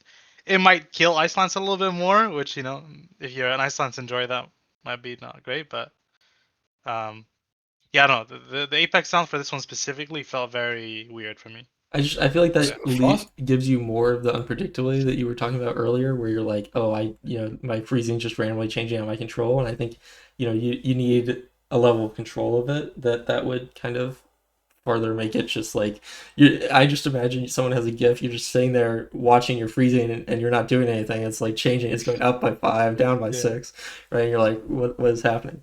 So I don't If think it's that would, only after Ray yeah. though, that I Yeah. feel like that would be not as bad, right? Like it's like, oh, you know, for 5 seconds after you Ray of Frost, you have a chance to like blah blah blah blah. Yeah. That's I like a think bit one more of controlled. I don't know. I think one of the Frost? issues I have with this Apex talent, though, in particular, is that the Hands of Frost that spawn, they go to the target and then stop. And so if you have your boss and then you've got a bunch of bullshit ads behind it that you want to pat on, you're actually incentivized to ray one of the far ads to try and get the hands through the boss. And Does it? I think it's target based. I don't think it does it to the people it passes through. I'm not sure. it As I've it only hit says dummies that aren't staying on top of each other, so I could be wrong. it applies freezing on contact. Yeah, but I is thought what it it was says, just at least to in the specific target. Because the way Yeah, I It think does it's say just to the. pursue your I'll target. have to double check, Yeah. but I thought it was hitting shit through it. Yeah. Well, so I will say sorry, Norner had a that question. Frost has my. Norner, so it goes to the target. Okay, yeah. So he says it applies freezing only to the target that triggered it. So I think we can trust him on this. Okay. Probably. All right, cool. But yeah. That's better Frost- at least, yeah. Frost is my favorite Apex talent because it's the only thing that changes your gameplay or has a visual effect. Like when you channel Ray and you got the 4 hands going at the target, that looks sick. We're not quite at like Jaina Frost level, but you know, it definitely makes Frost Ray look a lot less shit. And obviously the 2 Ray charges are kind of maybe the only thing Frost has going for it in Raid at the moment. So, we'll see how that works out. But yeah. From an Apex talent, I think it's much better than say 2 charges of Touch of Magi that then make you only use Touch of the Magi around Surge. So Yeah, I'm not looking forward to that one. time to transition to Arcane then. So yeah. So I can introduce Arcane a little bit. Basically, they got rid of a ton of modifiers for Barrage. They simplified that transaction a little bit. However, they expanded Arcane Harmony and now a bunch of other shit procs it, kind of similar to freezing, except it's a buff on you, so it's a little bit less of a burden to track and understand. Which is a definite win in that regard. However, there's still going to be a math problem between resonance targets and harmony on when you want a barrage. They've also introduced some more unique mechanics. So now there's a talent that gives arcane missiles an option to spend charges, which is unique. There's also a talent that makes orb consume clear casting to get multiple orbs. Personally, I think that the orb mastery is probably the more synergistic of the two of those. And I really like what it's doing right now, especially for Spellslinger, and I'm kind of excited to talk about that a little bit because it's really fun. It's got a really fun feedback loop, and then a really interesting problem that's going to happen that we're going to have to figure out in the future. So I'll just start talking about that right away. But basically, you have a tug of war now, where you in the Arcane Spectre, you can almost get everything you want. The Apex talents kind of hopefully they get fixed, but right now they don't really work. A lot of them. But once they do, you'll be able to get, half of your capstones, and you'll be in a good spot and kind of feel like you're getting a lot of your tree's value, which is great. But what that does ultimately is you're going to have a lot of power in missiles and a fair bit of power in orb as well for Spellslinger. And it's not really going to be clear on what spell you want to use clear casting on. And I'm kind of I'm at a point where, we're just getting Sims up and running, and hopefully we'll be able to understand that a little bit better. But I'm a little worried about, like, there's going to be, I think, specific target counts where you're like, yes, missiles is more worth it at 8 targets when I have overpowered missiles procced, and orb is more worth it when I have lower target counts and I'm getting the multiple orbs are restoring my charges. It's just a bit of a complex nightmare in my opinion. I know, like, Fired Up did a post a while back where he was complaining about Fire and Arcane being too simple, and I'm worried that's not going to be the case for Arcane, and it's going to be more complex than it was in The War Within, which I think is like one of the I think the community perception is that The War Within has been a complexity roller coaster, and it's been a bit of a challenge there. What do you guys think about the future of Spellslinger Arcane in that regard?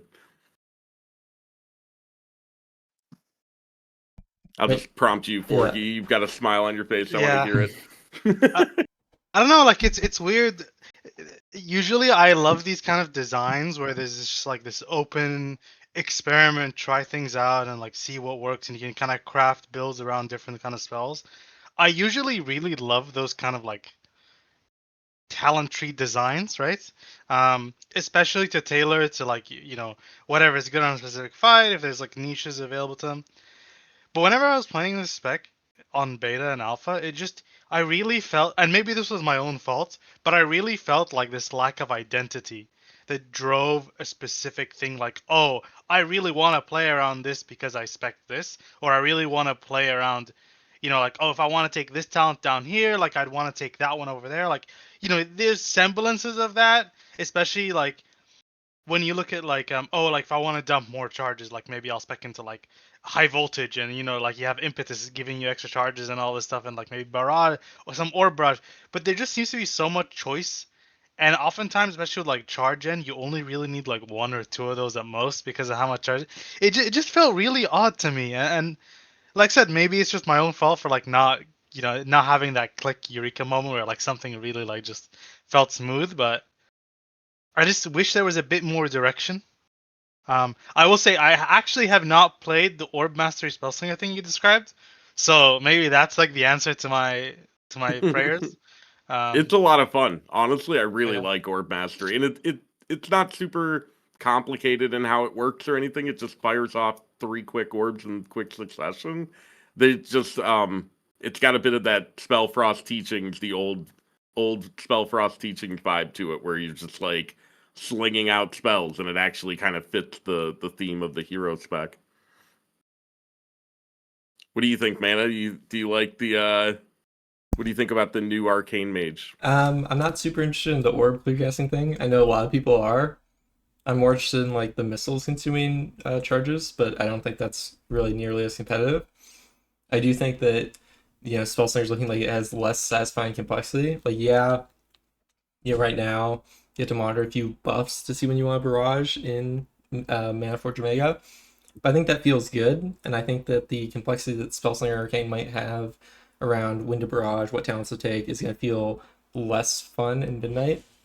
Because there's something to be said for having some structure, and I don't think that Midnight Arcane really has that. I think them removing the other precision, adding Salvo is kind of like a general all-rounder, and then they're just saying, okay, like, go figure out what works for this charge mechanic. I don't feel like they have an idea for what you're actually going to be doing. So I kind of agree. I actually I fully agree with that. I think they kind of put the pieces together and we're like, all right, we'll let the players figure out the rest of it. This is fuck it, right? To be fair, I feel like they do that all the time with Arcane. They're like, they're like, we don't really know how this is gonna end up, but I think they're gonna figure something out. And I feel like they're just doing that again. So yeah. Yeah. It's worth noting a couple of the really annoying pieces of the charge missiles talent in particular is every wave reduces your charges. So you're halfway through the spell's channel and you're out of charges, and it's like, what did I do that for? Yeah. And then on top of it, the orb mastery spell, Eureka, the talent that increases your clear casting spender's damage by 20%, it only counts for the first orb. So like there's just both of these things have elements of them that are like half the power you would expect to get out of them, right? Um, yeah, it's a bit of a nightmare, I think, in that regard. I am excited for Impetus, honestly. I think that's probably one of the cooler additions to Arcane this time around, and I think it does, at least in my own, personal kind of feeling testing through it, right? I think for Sun Fury in particular, it actually feels really good to hit Arcane Pulse and get the double charges, or to get 4 charges if Reverberate procs. And ultimately, I think it kind of does shore up some of the losing refunders. I think losing refunders is probably the bigger conversational topic when it comes to Arcane. I'm just excited for Orb Mastery and having high voltage readily accessible, right? But I think Incandescence losing 4 charges, losing out on Intuition, I think is crazy from my case, because I feel like Intuition was such a success point for Arcane over the War Within. How do you feel about that, Degen? Do you feel like Intuition was worth getting rid of, or do you think we should have fought for it? I'm kind of lost at where I am on Arcane, because I feel like since probably after Shadowlands, they've been trying to move away from this non-traditional builder spender.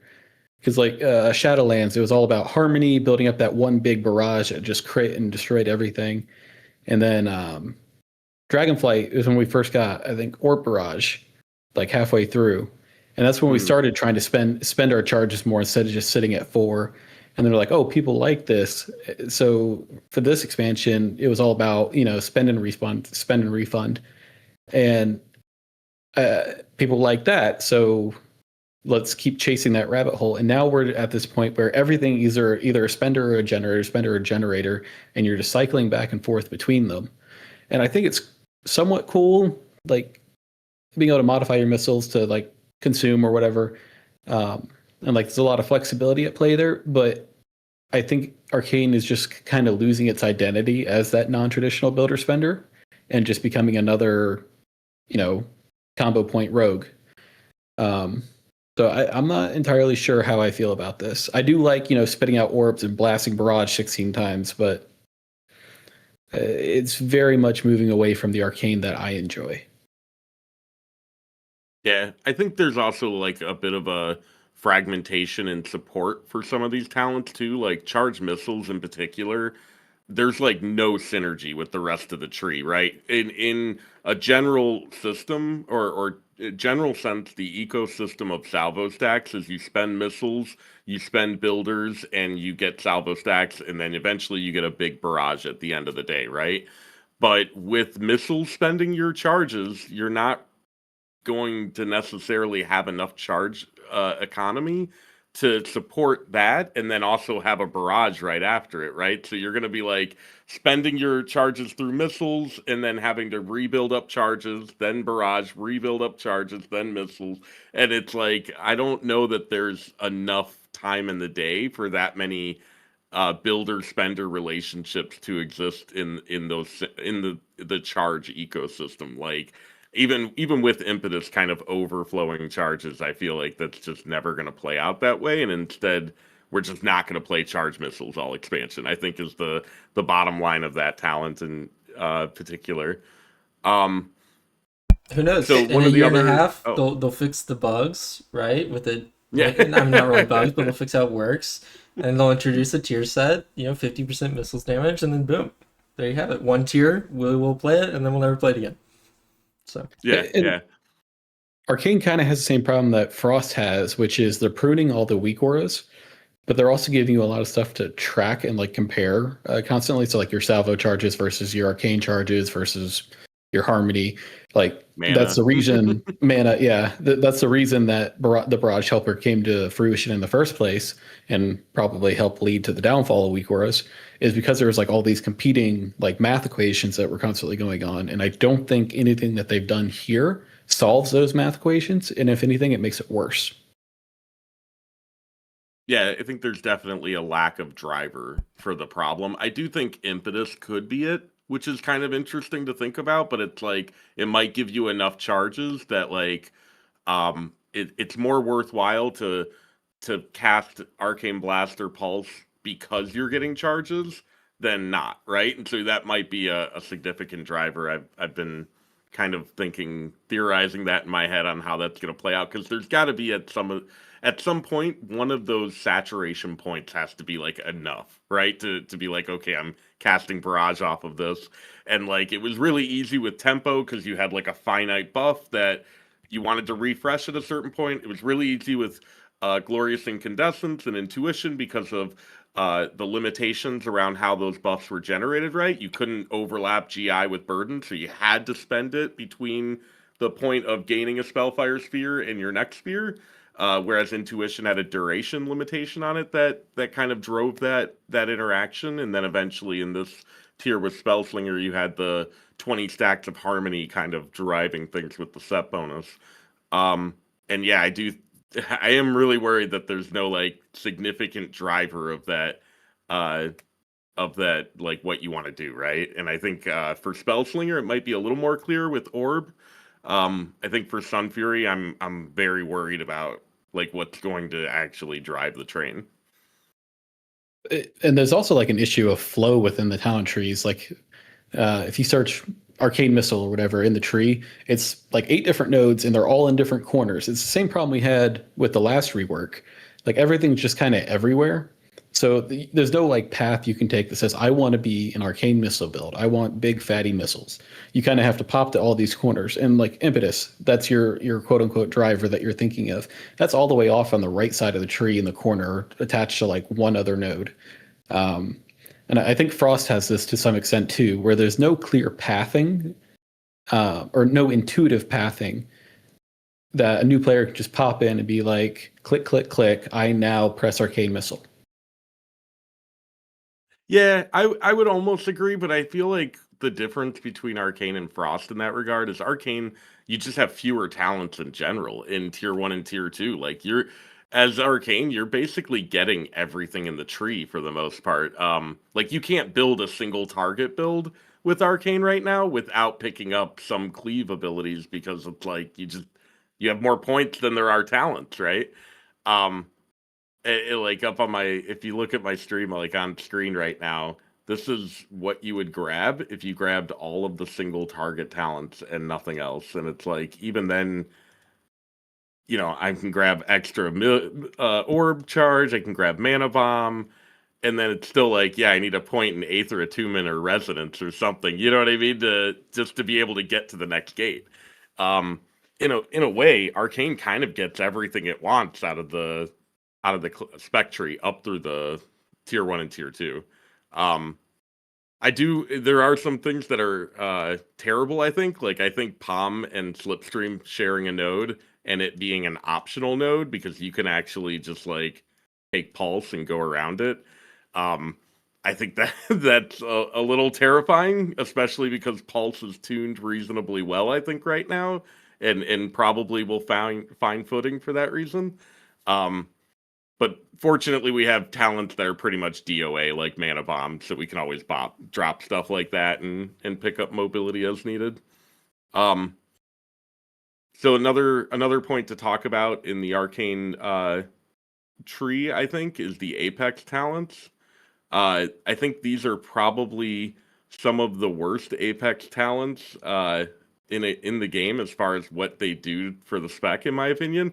This actually removes the mini burn. When you take the first point of touch of the Archmage, you're actually losing your 45-second mini burn, because now you have charges. You could store them up and send them both with Surge, and it's like, for Spellslinger, Surge is 15 seconds. It's relatively short.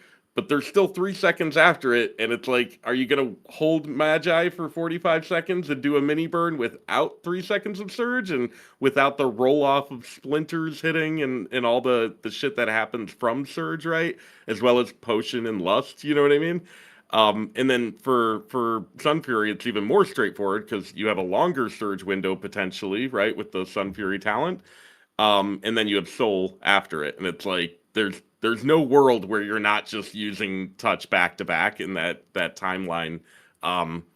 Even if you lose touch up time, I still like in my mind with surge up, it's just hard to justify being like, okay, I can use touch on its own later, or I can use touch now and get 4 seconds of overlap surge time. Like it, to me, that's just a no brainer. That's really funny, honestly, because something that has been going on with them for a while is they really hate the amount of cooldown stacking that Arcane has been doing, and they just inadvertently made an Apex talent, which forces you to cooldown stack even more. So I don't know if they can even revamp Apex talents in beta, but this one seems like a great candidate to be changed.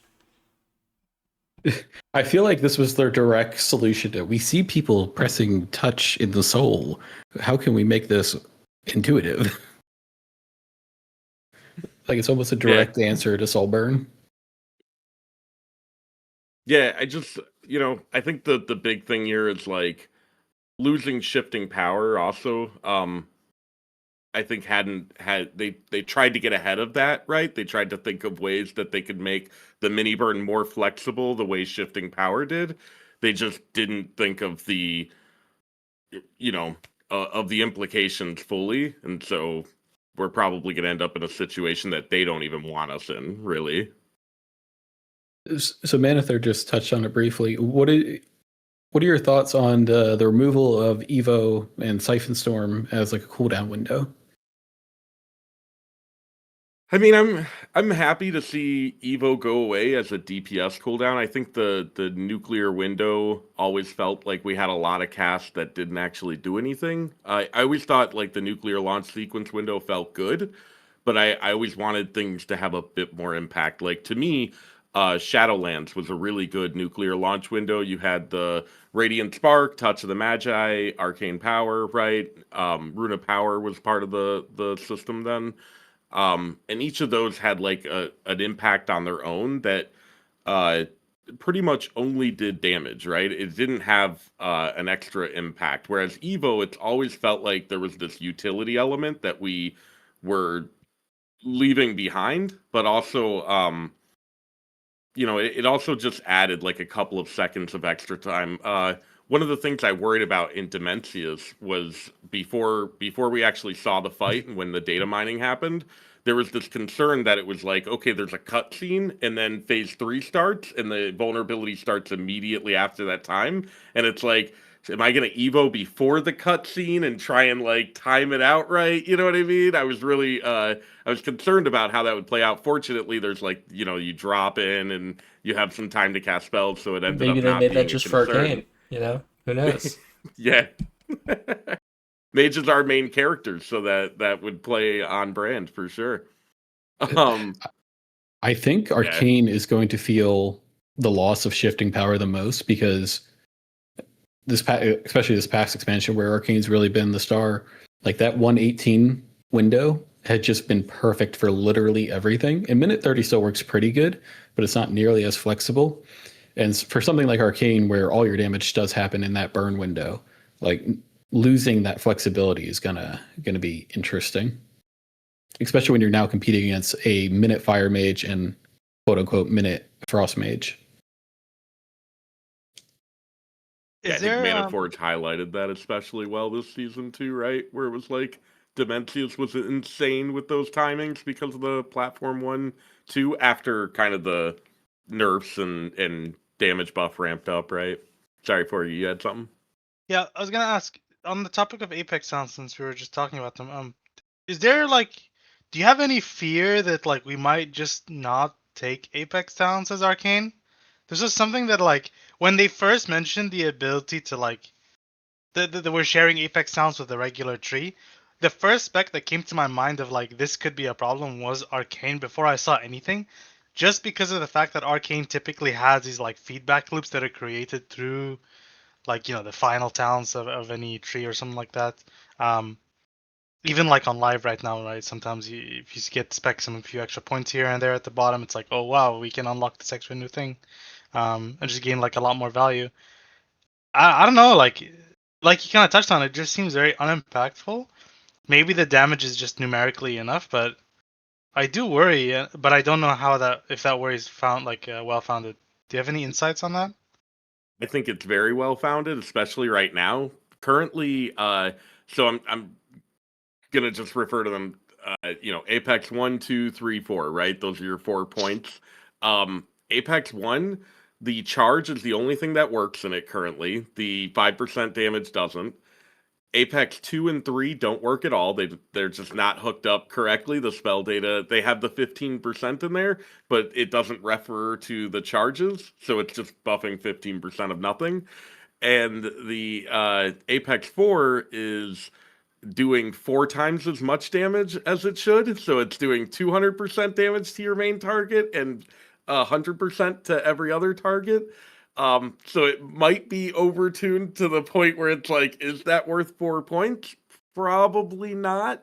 Especially because like when you think about that 4 points, that's like the difference between getting every capstone and versus, you know what I mean, for Arcane in particular, because we have such few options, you can literally get every single capstone by not getting the Apex talent. So I think there is a significant risk of that, especially right now while things are bugged. If they fix the bugs, I think it'll be a much harder justification to drop them simply because of the tuning levels of those talents compared to the other capstone tree stuff. But I think right now, like I'd almost say probable right now that we would drop Apex talents that don't work for capstone talents that do. How are you feeling Yeah. about the amount of talent points on the Arcane tree? Because something that we've been kind of campaigning on at Frost for a while is the fact that Frost had the lowest spec tree points in the game in the War Within, and that didn't feel too great when a certain subset of our talents was just dead. And I'm worried Arcane's going to end up in the same situation. I think in the past, like expansion to expansions, Arcane's had the most variability in how it's actually using its third gate from tier to tier. It can change significantly, and that just doesn't seem like it's going to be the case anymore, and it feels like it might be a little stale. Yeah, I think the couple of things to keep your eyes out on for Arcane and when it comes to talent stuff that might be interesting, because you're right. Right now, I think when Nori ran the numbers, Frost was third, Arcane second, and I think it was another spec that had the fewest. I think it was Enhancement Shaman, if I remember correctly. They have like no choices in their tree at all. I think that's a definite hit or miss thing, because it's like, on one hand, our talent's really that interesting overall, right? Because you kind of get pigeonholed into these cookie cutter builds, usually speaking, right? But on the other hand, it's like, what's the point of a system this complex if there's no engagement in it? And yeah, I do worry that there's just not a whole lot of choice in here. That said, the things I would keep my eyes on are Mana Adept Evo choice. I think that's an interesting case where, because of how our mastery works, there may be a point where we're like, okay, we no longer need a mana talent at all, and we can drop that point and maybe pick up, Orb Mastery as Sun Fury or something less conventional, right? Or maybe High Voltage, where Impetus was covering it before, and now we can get High Voltage as well, right? So I think there's some opportunity, at least for some interesting things to happen, but it's going to be very few. I don't think there's going to be a whole lot of intrigue out of the talent tree this expansion for Arcane. So it is what it is at this point. The benefit is we can get a full ready cleave Mythic Plus build with extremely minimal drop off, which is pretty typical at this point for Arcane. But it's going to be a lot less interesting. I honestly, selfishly, less work for me. So, So another question for you, Porom. So going from the War Within to Midnight, a Resonance has been nerfed down from, I think it's 12% on live down to 5% on beta. all of your execute has functionally been removed. Do you think Arcane still has a proper niche? Do you think that 5% per target funnel is enough to make it stand out in the crowd? Do you think that Arcane still has a chance at being meta? I'm worried. So I'm worried because Fire is better, I think, when it comes to covering niches right now. I think the execute Fire brings is a lot more potent. I think it's still on par with the execute that Fire was doing previously, maybe even a little bit better, right? And ultimately, the funnel Arcane's getting is going to be a lot lower. The burst levels Arcane's doing is going to be a lot lower because of Siphon Storm leaving. And so Arcane or Fire going to a minute build with a potent combust window compared to Arcane not having that flexibility of shifting power. I think that there's going to be a lot more room for Fire to come in. Unfortunately I never worry about Frost. It's just historically not a problem. But ultimately I think I think there's a good reason for people who only one trick Arcane to definitely be concerned about the profile deterioration that's happened compared to where we are today. That said, we still have a good amount of funnel. We still have a good amount of burst. We're a 90-second burst spec, which is a pretty healthy place to be in the game overall. I think Warriors and Rogues still, in some of the other specs to a lesser degree definitely still showcase that. So something that we've kind of glossed over when we talked about the class tree was we lost Mass Barrier, which in the War Within, and I'm tagging you in on this, Billy, so get ready. The War Within, Arcane was king, which meant Prismatic Mass Barrier was king, and this was this massive 25% DR on your group on a 3-minute cooldown reduced by shifting power. That's now gone. Now we have mass invisibility. Arcane is retaining Prismatic Barrier. I think it's a little bit nerfed. And now they have... did they remove improved? I don't remember. No, it's just a part of a lower talent now. Gotcha. So you just have to take 2 points for it now. Okay, so they still have Prismatic Barrier, and now we have the Sun Fury node that gives you 8% or 8 seconds of the dirt or the effects remaining. Billy, do you think the loss of Mass Barrier is going to make Mage the worst hunter? The worst hunter? Yeah, are we going to be hunter but blue? I think, at least we bring a raid buff. That's usually what it comes down to. But like, the loss of Mass Barrier is a tough one for me, just because even before Mass Barrier is a thing, I've always wanted some kind of ability where you can support your group with. In the past, we've had abilities like Amplify Magic, I think. That was like what I wanted to see in the game, but then they ended up adding Mass Barrier, which ended up being completely broken. So like, I was definitely just sad to see that go. But I don't know, depending on the tuning, Mage just might just be a raid buff, like, because if you buff casters and everyone synergizes, that's how it's looking. But yeah, Mass Barrier is a tough loss. Mass Invis, I don't know if there might be some niche uses for that though, but it's kind of hard to see it now. The downfall of Shroud coming from like Shadowlands forward has just kind of been crazy to see, I guess. Like, was it in Shadowlands that they were running like a triple rogue dungeon sometimes? No, I was BFA, but like every season in BFA had Shroud like mandatory, but now they definitely it was like that in wasn't it like that in Shadowlands up until the last season or whatever? I think it was, until like the Warlock season, whatever. But yeah, I remember Prideful season, like Rogue was mandatory there to just skip and do the Prideful shit that you wanted to do 100%. Or whatever. You target your count in the right areas to make it spawn. But even from a raid perspective, I'm really sad about Mass Barrier. Yeah. Even from a raid perspective, Mass Barrier was insane. Like when we did the soaks on Demencius, like dropping 2 Mass Barriers, 1 on each group. Everyone's safe. Health bars don't move. Healing parse go up. Like, I loved it. It was my favorite button. There's also my favorite was, I remember. Yeah. There you go. No, I was going to say exactly what you said. Don't worry. Go ahead. The last phase where you like, my raid told me to like walk over. But you drop the stars. The range people in the last phase, you like walk over there and Mass Barrier like kind of close to them and you like target them more likely. That was like pretty cool, I think. I had a just great time where, say on like Gallywix, I'm in the same soak as the other mage, and my raid leader assigns the same mass barrier, and I go, okay, I mean, I guess I have to play a different spec now so that we stack them, right? So we don't refresh the duration. So wonderful excuse there. Say, hey guys, I'm going Frost. Get our mass Big barriers out. opportunity for Frost Mage. That sounds That's a like good cope. one. That sounds like a little bit of cope.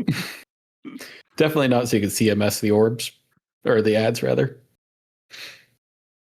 Yeah, when I we don't know. talk about M plus impacts of this expansion, though, mass barrier is a huge one, right? So is blast wave. I feel like we didn't even mention blast wave's removal, but they and subsequently they also got rid of gravity laps from Sun Fury, which I thought was fucking fun. And I'm mad about it because I thought it was fun. Whatever. We still have Supernova, so it's not really much different, but. And then they replaced it with the Blink Blast Wave talent. Have you guys checked For this thing Sun out? It's Fury, yeah. absolutely Yeah, I've awful. heard about Like that. it's just miserable to use. You probably accidentally trigger it more often than intentionally because of Yeah, how it it's sounds like a designed. PvP thing to me almost. Yeah.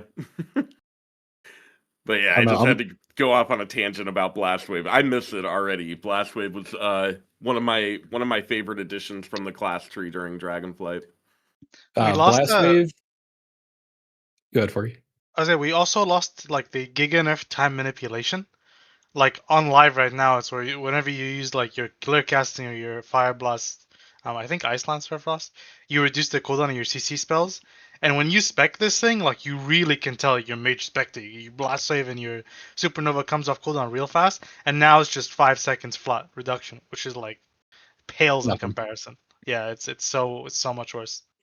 A bit of fire privilege on that one because as Arcane, I never noticed that talent ever working ever. On It fire only with worked that like one spell.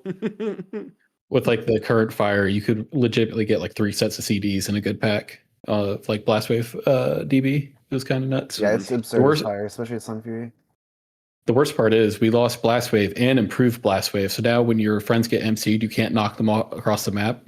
And when your blood DK is about to die, you can't knock everything out of range. It kind of sucks.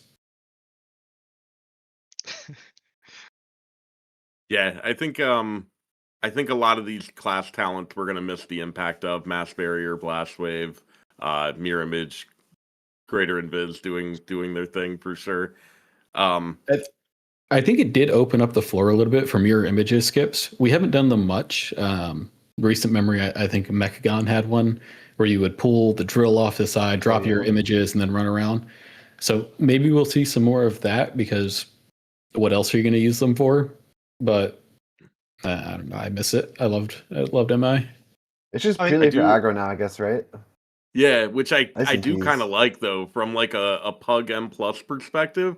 The fact that you have the talent to lower the cooldown down to 1 minute makes it, or 130 or 1 minute, right? Makes it so that you can use it on every combust or every Yep. arcane surge, right? Every ray of frost, right? And I think that'll be actually pretty nice in the Pug M Yeah. plus space. It's been great never having to worry about aggro up in dungeons.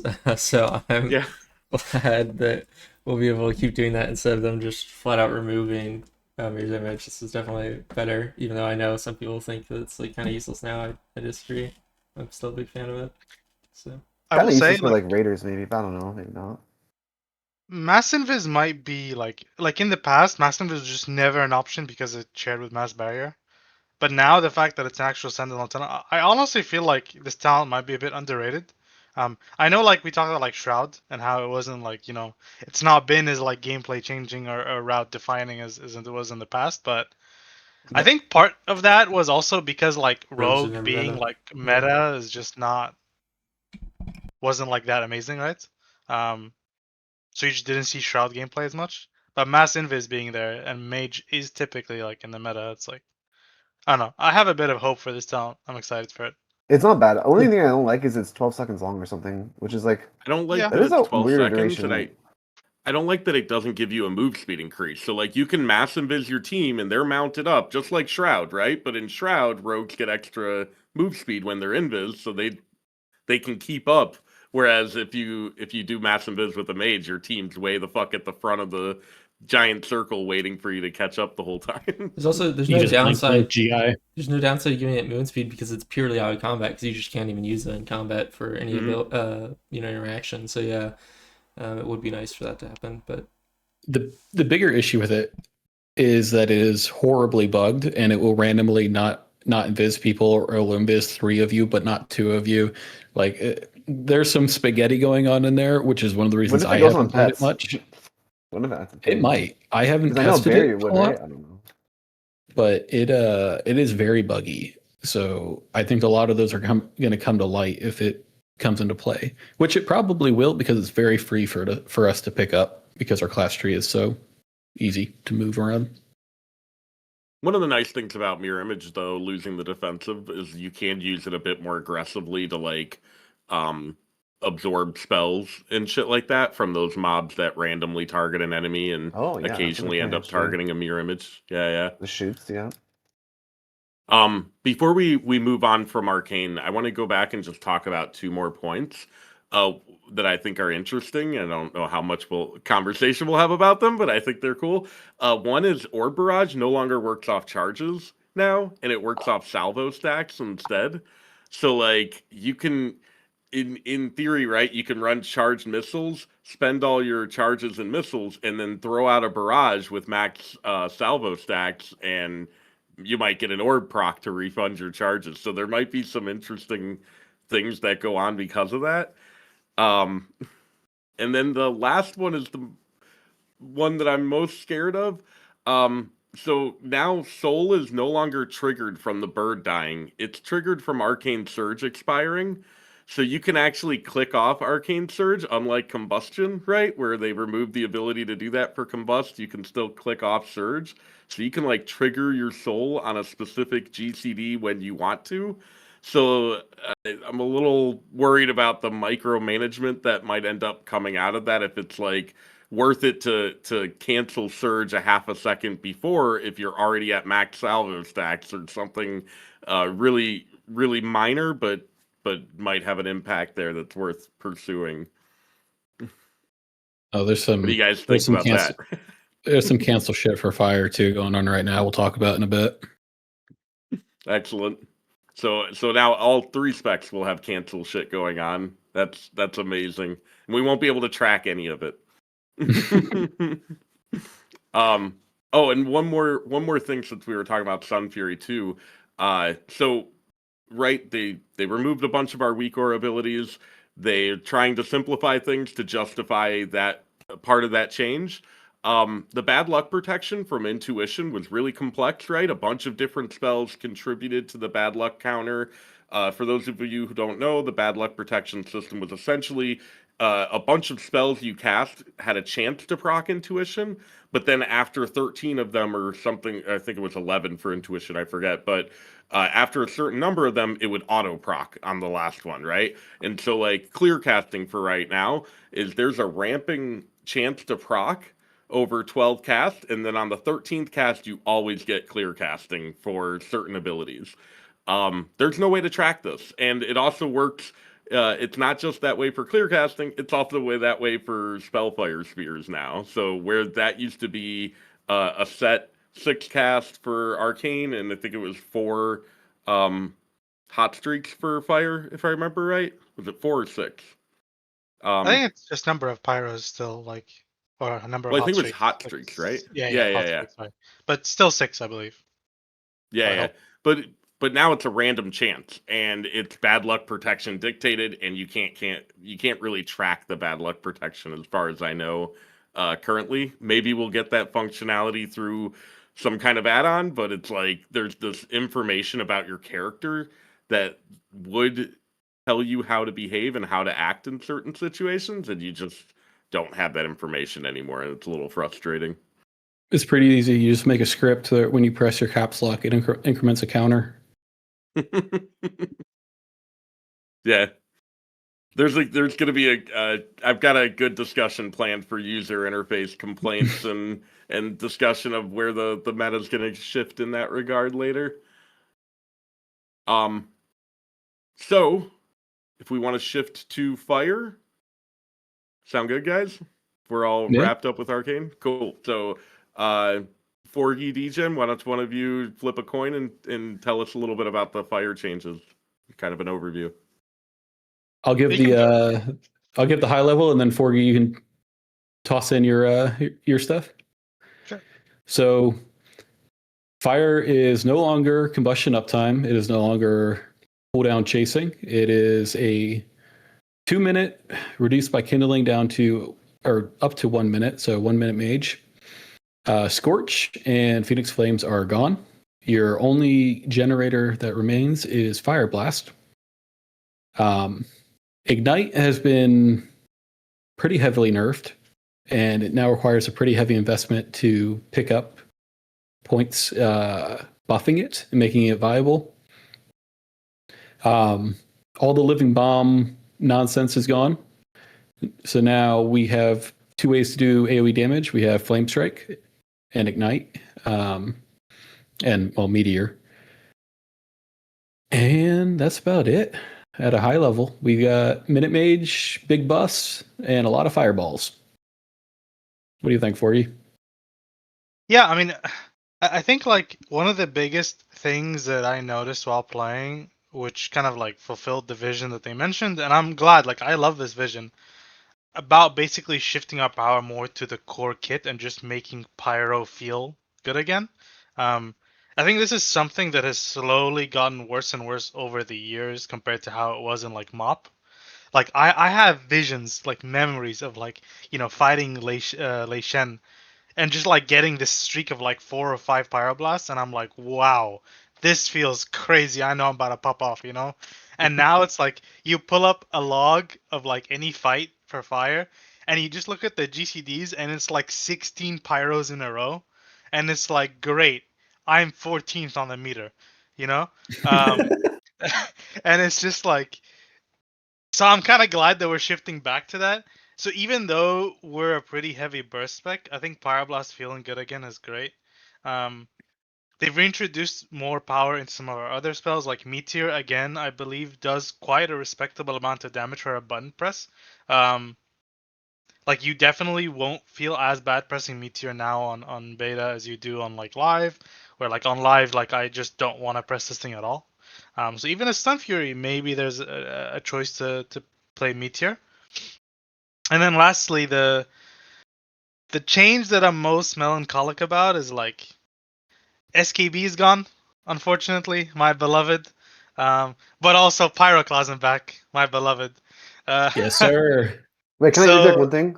yeah, I just thought it was funny how last podcast, I think we talked about how like Manather talked about what he wanted to see gone from fire, and he said he wanted to see SKB gone, and now it's actually gone. And I thought that was just really, really funny. Now it's Spoke it into That's existence. confirmation. Yeah, we are the Like, the Manather favorite. I knows mean, now. I spoke quite a lot about Finger's Frost being the only thing left for Frost Shattering, and we are now playing on Holy Decay. So I don't know if I put too much stock in that. For you is actually look, a big person about. Well, you were like combust only, no SKB, or SKB no combust, right? That was your big choice, I thought. So yeah. I mean, I'm definitely sad they didn't go that route. Like, I personally just absolutely love SKB. Even SKB with Pyroclasm was always a fun loop. So I've always wanted like the choice note of just having Combust or SKB as a choice. So it's like burst or sustained. I am sad to see SKB go. I will say, as much as I love SKB, the 10 stack SKB thing that we had this patch didn't feel as good as it did in like, like for me, like SKB and like Sanctum of Domination Sepulcher, that was Yeah. peak. Like that was, you have like, you get to 8 stacks, you send your SKB, you come out, you have this like downtime where you start to like pool resources a little bit as you get into 8, and like the closer you are to 8, the more careful you have to be. And then you go into that like fast mode, right, with SKB again. That was perfect. This shit that we had recently was just not it. So I'm not too sad. Um, I'm glad Pyroclasm is back though, obviously. So I love that. Yeah, I pulled it up while you were Yeah. talking. Asuna's rank 1 fire plexus kill. And you look God. at the cast, and it's like the first 2 minutes he cast 5 fireballs. And to go from that to what we have on beta right now is absolutely night and day. And I love it personally because I'm the same as you, Forgy. Like I want fire to be like, I'm coasting and then boom, I hit the gas, right? And then I coast and then boom, I hit the gas. So I'm happy to see a return to form in that regard. If Do you you have pull something, Mana? back, if you pull back even further, if you go to Forgy's rank 1 Rashok kill, Dragonflight Season 2, he had 5 fireballs in 5 minutes. So So if we like abstract fire back like to the core, combustion is not a cooldown. All combustion does is guarantee crits. So all of our damage is actually coming from hot streak. And in the last 2 expansions or so, they've just been giving you more and more ways to generate these hot streaks. You have Boar, Phoenix Flames, you have Scorch all the way through Execute, Firestarter sometimes, and just like constant Fire Blast refunds happening. And so because of that, they had to water down what Pyro actually did. And so it became like this loop of I'm doing more Pyroblast, but each one's only doing like 1/4 of the damage of what it could be doing. We've kind of done like a return to form here where Pyroblast hits hard again, but your hot streaks are more limited. So you have like this 10 to, I think we can get up to 14 seconds of combust. Actually, I think it's lower than that. I think, is it 14? I think it's 14. So you have these really finite windows where you can just capitalize and just slam these hot streak pyros. And I think it feels really good. There is a non-zero section of the community, and I know even some of the big names like Hopeful, Fired Up, those guys, they don't enjoy this gameplay loop, and I think that's completely fine. It's not something I ever wanted to force on people. It is something I advocated for. I really wanted a choice, like Forgy was saying, a choice between SKB or like the Minute Mage. And I'm happy they've pulled all the way back, and we're just like a flat minute combust. But I do think we are still lacking something in filler. Like I enjoy the fireball fishing gameplay loop, but something that's off the hot streak gameplay loop, or something that's off that loop, like Meteor or Clasm, just one more thing to spice up our filler, I think would really be healthy for the spec. Think back to like Living Bomb and Mop, where it wasn't really that big of a deal, but it was a little min-max you could do to just keep that refreshed. I don't want Living Bomb back, please no. But something in that vein where it's its own thing, but it's something to maintain in filler.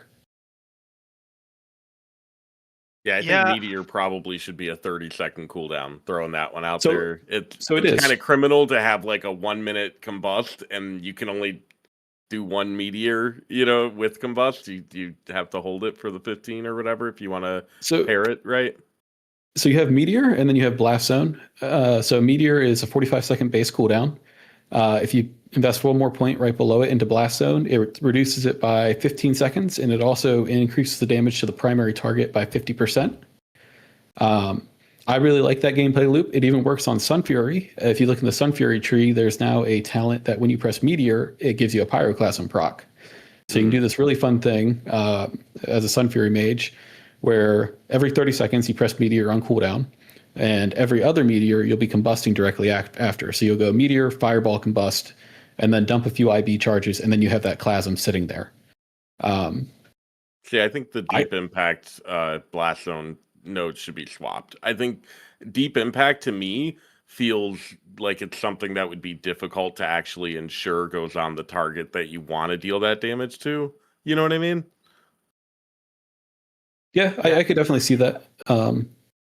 I do think that the bones of fire are phenomenal, and it just needs slight tweaking, whereas Frost and like Arcane, there's a lot of question marks. I think fire has the roadmap right in front of it, and it just needs little tweaks. And I am very, very excited for it. Yeah, my main thing about like fire, it's really frustrating because I fully agree with what you were saying earlier about like it just needs that little bit extra in the filler. And I feel like there's an opportunity here to do 2 birds 1 stone situation, where I actually really dislike this From the Ashes talent. I think this talent needs to go. I've always not been a huge fan of this, even when it was PF based. because if you go back to prior to this talent being introduced, and this talent was introduced in I don't know, it was like Aberrus, right? The It Aberrus was a rework that we had. Legion artifact trait, I thought. It, right? it So it was, wasn't- but it did something different. Like it was just by Yeah. name. It was only similar by the effect that reduced the cooldown was, I believe, introduced to Aberrus, and that was the moment where like really skill expression for me went out the window with fire, because of the fact that you suddenly don't have to manage your resources anymore, and fire fundamentally has always been a resource management spec for me. Um, Having this much IB CDR is just like you just can't do anything. Like if you play fire right now, even if you don't spec spontaneous combustion, if you're Sun Fury, you are legitimately crowded out from doing anything sometimes other than just pressing IB because you don't want to overcap. And that just feels really weird to me. So I kind of wish they just get rid of from the ashes and just give us something different. Not a maybe not the best example, but just like imagine a world where you get rid of from the ashes and give us like hyperthermia, right? Like it's RNG, it gives us guaranteed crits, but also you're taking away guaranteed crits, so maybe that like invites some equality in terms of like how many pyros you're casting. But it introduces a bit of spice, like I'm proccing, like this is gonna feel nice kind of deal. Especially with how strong hyperthermia should be in the next expansion. Maybe that's problematic. Maybe there would be like a different thing that they could replace it with. But like I really dislike this talent in general and how many IBs we have in general.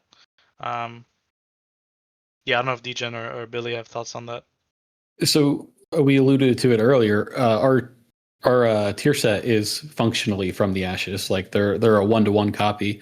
So when you have both, you're getting 1 second total off Fire Blast every time you hit Pyro.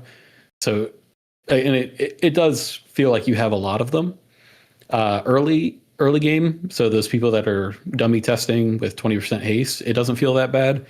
If you game the game a little bit, you get up to like 35-40%, you definitely notice it. And especially for Sun Fury, when you're trying to get those plasms out, because they do a lot of damage and you want to get those in your combust, it's hard to find a time to press them. And I think that's going to be one of the skill expressions for fire, is getting those plasms out without overcapping your IB and still spending down to 0 before your combustion ends, because you have that hyperthermia window right after.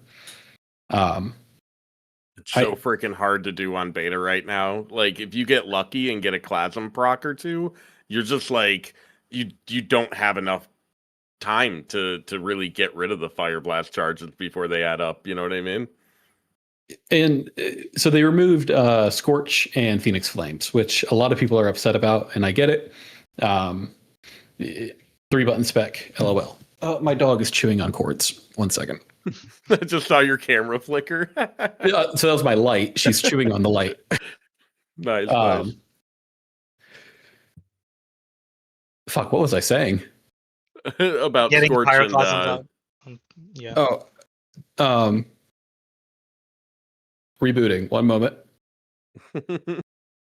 One of the hard things on beta right now is we don't have decimal tracking for our combustion cooldown. You can put it in the bar, which I personally despise. I like icons, but you don't have the ability to put a decimal on your combustion icon, which is really annoying when you're trying to get a pyroclasm in at the very last second to combust, and you're not quite sure, is this cast going to happen or not. But with the removal of Phoenix Flames and Scorch, you know what your next generator is. So that thought's gone from your mind. So Combustion becomes this very simple gameplay loop of I'm either pressing IB or Pyro. Even if it's Pyroclasm, it's still Pyro. So I think Fire needs a mini game in your Combustion window to make you manage those IBs. So we have Feel the Burn right now, which has seen many iterations. The current one allows you to infinitely stack it. It gives, I think, 4% mastery. Don't quote me on that. Stacking mastery, and it has a roll-off period. So you could build up to 12, 16% mastery, and then it will fall off gradually. The problem with that is it doesn't really incentivize you to refresh, because it's going to fall off anyway. So it doesn't really matter when you spend that IB, because it's just gonna roll off. If we had something like what was the Sepulcher and Sanctum? Was it Infernal Cascade?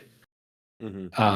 that you had this really finite window. I think it was 3 seconds at the time between your IBs to refresh that buff, and it was super impactful. It made you think about when in the global you would press that IB, and I think we need something like that to make you think more in combust, so you're not just rolling between your Q and E key.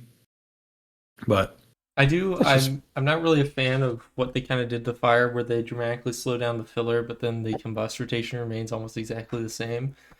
It just feels less approachable, right? In the current stage, if you're playing fire, you have a hyperthermia uptime, you're slamming all your keys. You're getting a little bit used to the gameplay of how your combust is going to feel in your filler. And the fact that now it's kind of complete 180, where you're going from hard casting your fireballs all the time, straight into combustion, where you're like boom, boom, fireblast, pyro, like infinitely. It just feels like not the right way to make fire, in some ways, honestly, more approachable, because I think in Midnight, that's kind of a general purpose thing that they want, is they want a more approachable spec for all of them. And I don't think that accomplishes it very well, even if it has served to make people perhaps less, if they remove that combust gameplay, that's obviously like very iconic. It's very, I think it would make a lot of people unhappy, more than they are already unhappy, just by like the 3-button rotation that it's gone into. So I don't know if you guys think that's a problem, but that was just one thing that stood out to me. I don't know about the speed, but I do worry that they've kind of like pigeonholed themselves into this space where it does feel like a House of Cards situation, where like you just, because okay, here's one of the biggest issues that like isn't a problem right now, because we're in the first patch and like we have this like tier set that we do. It's like, what happens when you run out of IB and combust? Like you don't do anything. Like you just cast Fireball. Like nobody wants to do that, right? We don't have PF. You don't have Scorch. So it's just like, it's weird. Like you reduce IB, any kind of IB economy, it's over instantly. It's over, right?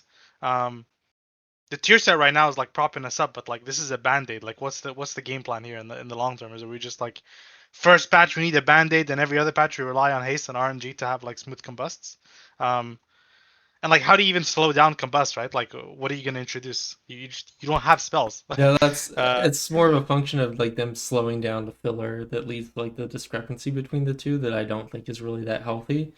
So yeah, I mean, functionally nothing outside of redesign combustion. I was hoping that they would, people really liked the like Dragonflight Season 3 tier set for fire, where it incentivized you to get more crit. It was like the crit damage in combust based on something crit chance. I don't know. But people like that, and I like that as well. And they kind of emulate a little bit with the like capstone. I don't know the name, right? Where it gives you, they created an alternative to converting your crit to mastery that converts your crit to spell power. And I kind of wish they had just changed Fire Blast as well to essentially be balanced around the fact that it always crits, but also have some scaling with crit, probably in crit damage, like most other things that always crit. Because I think especially approaching this type of filler, you should be very incentivized to stack crit as fire, and that just feels good. So we might do that anyway. It just doesn't feel as embraced. So Sims aren't out yet. I know the geniuses are working on it. It'll be soon. I do think we will see a lot more crit in our gearing, because combustion is now a finite cooldown and hot streak matters again. Getting those hot streaks in filler will be more impactful. So I do think crit's going to be a more desirable stat to begin with. However, we are back to a finite combustion, which means we are back to, and dare I say it, haste breakpoints. Those will be a very real thing again. It'll be roughly every 4.5% haste. You'll be able to get an extra pyro in or something like that. It's roughly the same as it was before. So we are going to be very haste hungry, and you're going to definitely notice it in the first couple tiers, where you're just everything for haste. But I think maybe towards like the third raid or third patch, you'll start seeing a lot more crit coming into your gameplay. I do think the dichotomy between filler and combustion is important. And I know it feels weird to go slow, fast, slow, fast, slow, fast. But that's what makes your combustion window feel good. And that's my problem with it on live right now is if I'm always going fast, then pressing combustion really doesn't matter. I'm just pressing it because I get a few spell modifiers on there. And we did get a few new cool talents. I'm not sure if they'll be played. So we have the return of Cinderstorm, which when you press Pyro or Flame Strike, you have like an 8% chance to summon a bunch of little orbs that chase your target around, and they'll apply Ignite. This is cool. Don't know if we'll actually play it. Our points in that final gate are very, very competitive because we definitely have to go down the center and get either slow burn or burn it all, which is gated by Fiery Rush. Fire tree. I feel like the whole fire tree is like that. Like I feel like there's a ton of talents I want, and I just can't freaking take them all. And no matter what I build, I feel like I'm missing out on something I want. There's also some weird talents I noticed too. And tell me if you guys have this take as well. Like burn it all and slow burn. Are these talents different? Like they essentially do the same thing. I feel like slow burn, maybe if you're really, really mastery heavy, maybe it's a little bit better than burn it all, but like I don't feel like that's a really significantly good choice to have. It's like, oh, my combustion does more damage, or my combustion does more damage. Okay. And then there's all the fireball execute talents. I think are really strange as well. It's just like your builder shouldn't be the necessarily like 4-point talent that you want to invest into to get execute damage. That's kind of my take on those. So the fire tree is kind of broken down into like 4 sections. You have like, up at the top, you have all of the basics. You get your fire blast, you get like your spenders. Then you have the meteor section, the ignite section, and the capstones. And over here on the left, I guess, is execute. I actually kind of like how it's arranged. It lets you be very flexible. So if we're heading into a council type boss, we could pick up, intensifying flames, conflag. We could swap burn it all for slow burn, get that extra ignite value. If we're in a single target encounter, we're going to be going into like those scorch and scald talents so that we have that execute window. If we're going to AoE, we can really lean into the meteor side of it. And I kind of like how for different scenarios, we'll have different points that we'll want to pick up. I think that's something that Fire's been missing for a little bit because last six tiers, we've just been using cookie cutter build. Sometimes we'll go flame strike, but usually not. And I think they have finally managed to make ignite not the default. And I think that's really healthy for the spec. I agree, but also like, I don't know, like this talent section really scares me. Like, try and like draft like a Frostfire tree, where if you're a Frostfire mage, you need Meteor, right? Like that's the core identity of the tree. And then also Frost Firebolt's really powerful, so you definitely want to spec into the execute. If you spec Meteor and the 2 execute points, you literally have 1 spare point in the middle tree, in the middle section. Like, other than things that you must take to like go down to the next section, right? You are like, no matter what you take, you're missing 8 points in the middle. That's like so weird to me. Like I get that kind of competition in the final gate, but having so much of it in the middle is just very odd. I will say I don't feel too bad just because, like, frankly, some of these points are really boring. Like 3% fire damage is like, or 5% pyro damage, and my size is increased by 15%. Hey, the worst part is the size part of that doesn't even work. So like the coolest talent in the tree, and it doesn't even work. Yeah. So that's just really strange to me. Like I don't know, man. This talent section is really scary to me because, like, if you imagine some of these numbers not being how good they are, like if Meteor was bad single target, and for some reason Pyroclasm wasn't good, this spec is just not like, there is no one is gonna find this fun, right? Like nobody wants to play only Fireball, IB, and Pyro. And nothing, like no procs, no buffs, nothing to track. That will make me log off like the game, you know, like that. It's really bad, and I'm really I, scared of that. And I think that's a product of how tight talents might be. I do agree. I also think there is some health in there. For example, you said Meteor and the Fireball talents. Maybe you shouldn't be able to pick up both. Maybe Frostfire shouldn't be that execute spec, and that's Sun Fury's niche, because we have had some issues with the balancing between the two. So I think having to make those choices when you're going Frostfire is probably healthy. It's definitely a balancing act, but I'm not hitting the panic button on it yet. I do agree, though, any build where I don't pick up Meteor, I don't pick up Pyroclasm, I'm kind of scared of being bored.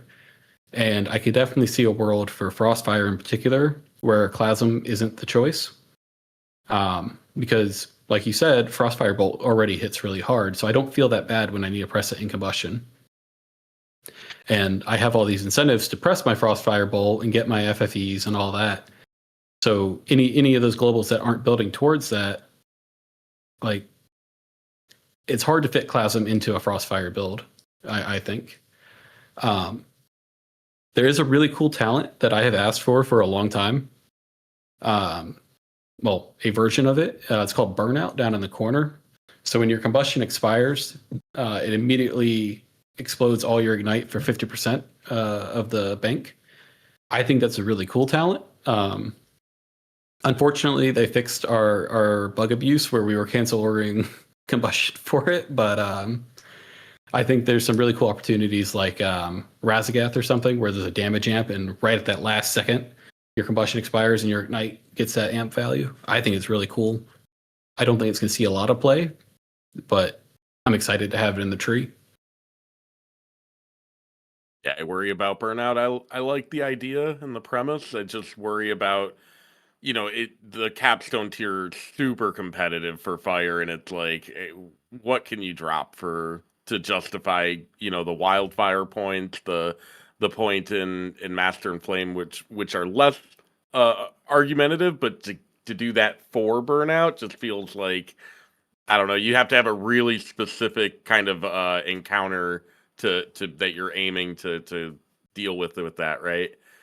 I think for me, the two talents I'm most worried about in the fire tree are frenetic speed, because it used to be that talent had a place because you cast Scorch while moving and it gave you move speed. So it was like, okay, cool, but now your fireball's giving you move speed. You're like, well, I have to stand still to cast it. It's kind of like the old Chrono Shift problem where it was like you only cast Barrage once in a while and you got the move speed after the Barrage hit your target, where you were already planted for your next cast by then. And it was just like you never really benefited from it at all. And then spontaneous combustion I worry about because it's like, it's also in a competitive ecosystem talent wise, but then also it's like you probably aren't going to care about those fire blasts as much outside of combustion now with all these mods on combustion, and it's like, in what world are you not just going to pull for combustion and you're going to take spontaneous combustion outside of like maybe PvP or some kind of like 10-20 second scenario or something like that, right? And there's a couple buttons or talents here in the tree that I'm terming noob traps. Spontaneous combustion is one of them. I think From the Ashes is also a noob trap, at least with our current tier set. Frenetic speed is just dead. Like, there's no question about that. But like, the center is very competitive, like you said. But by not taking spontaneous combustion, that opens up 2 points where you can really, dive down into blast zone or deep impact or something like that. But going back to what you said about all these modifiers on combust, there really aren't that many. You really just have like slow burn or burn it all, and fiery rush. Those are like your main two modifiers that you have. So functionally, the difference between a hot streak and filler and a hot streak and combustion is nil. So spontaneous combustion really is kind of a noob trap because you're either picking 3 now or 3 later. really doesn't matter because you'll just compress your damage more. I wonder if like, so with the reduction in uptime of combust and the fact that like the slow burn and burn out, like slow burn is way weaker because mastery got nerfed to the ground, right? And burn it Yeah. all is like 10% spell damage and like 20% of your crit chance is converted. Like what is that number? I could see a world where you maybe like just don't spec into either of those, like low key, especially if the flat CDR from Feel the Burn and from the ashes, like is just enough to sustain you. Because keep in mind, like you're crowding out Pyroclasm when you get too much IBCDR. So you're investing points to potentially crowd you out. That might be kind of weird. Um, if like Pyromaniac gets stronger, like that, I love Pyromaniac. I hope it does get stronger. That sounds really cool because it counts as like consuming a hot streak. So you have like more Pyroclasm proc chance and stuff like that. And if you can It fit also puts Meteor and Combustion, Cinderstorm as it also right? puts Cinderstorm in takeable range, right? And I think Cinderstorm looks pretty fun when it procs, right? There's no Yeah. control or anything. It's not interesting, but it looks cool, right? Yeah. I really like Pyromaniac. And it does have like some synergy with like Fevered Incantation and stuff. And because Pyros matter again, 50% effectiveness, it's really cool. So I do think there's some malleability. I think we just have to, or I think it's going to be hard for a lot of new players to like give up that crutch of like spontaneous combustion from the ashes and like really divert back to the resource management aspect of it. And then we have our Apex talents.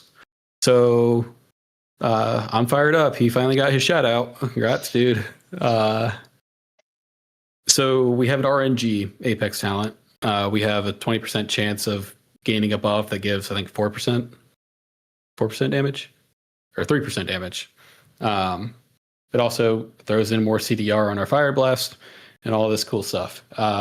Zom from the Mage Discord found a fun little interaction with it. Where it doesn't refresh. So if you're going into a combustion and you have a fired up stack, you're incentivized to cancel aura your fired up stacks as you combust so that you get a fresh re-app throughout your combustion to last the entire duration. So it's kind of cringe, and I really hope they fix that. Otherwise, it's just the new buff applications don't extend to the duration of they don't unless... refresh. Jesus, Wait, but that's such a mess. Wait, I'm confused though. It's not like Star-Lord though. It's like Ironfur, right? Well, why would canceling the first one be beneficial? So you have 12 seconds from the first application. I thought and then they all expire. I thought, well, the wording seems to imply it's like just every stack is individually 12 seconds. I haven't looked at it that deeply, but from what Zom was testing, it is 12 seconds. Okay, if it's actually like the first timer starts the timer for all of them, that seems like it's probably a bug. That's a bug. But hopefully they fix. Yeah. Because yeah, like I mean, there's like Star-Lord from Boomkin works like the way you described. This would be working, and the wording on that is very different. So hopefully this is not that case. That would be very bad. Yeah. Right now, you are heavily incentivized to cancel or a fired up heading into combust. That would make sense for sure. I'm not a huge fan of fired up extending combustion either. I'm going to throw that out there. I think one of the problems, I'm really scared about going backwards. And, we had a really potent combustion for a long time, and then Dragonflight happened, right? And I don't necessarily want to end up in that space again where combustion just feels lukewarm and or that you have to always be in it to really to get the value out of it. And yeah, so any extender CDR I'm just a little skeptical of, especially an RNG one, because that gives them an opportunity to tune that knob later on with a tier set or with talent changes to make it more uptime driven. Yeah, and Sun Fury can already get a pretty decently long combust because you have God, I'm gonna forget the name of it. Hold on, I got it on my other monitor. Savor the moment. Savor the moment. So you can get up to an extra 2.5 seconds of combust. So 12.5, or no, sorry, 14.5. And then you can have the fired up roll offs. So you could realistically have a 17, 18 second combustion, I think.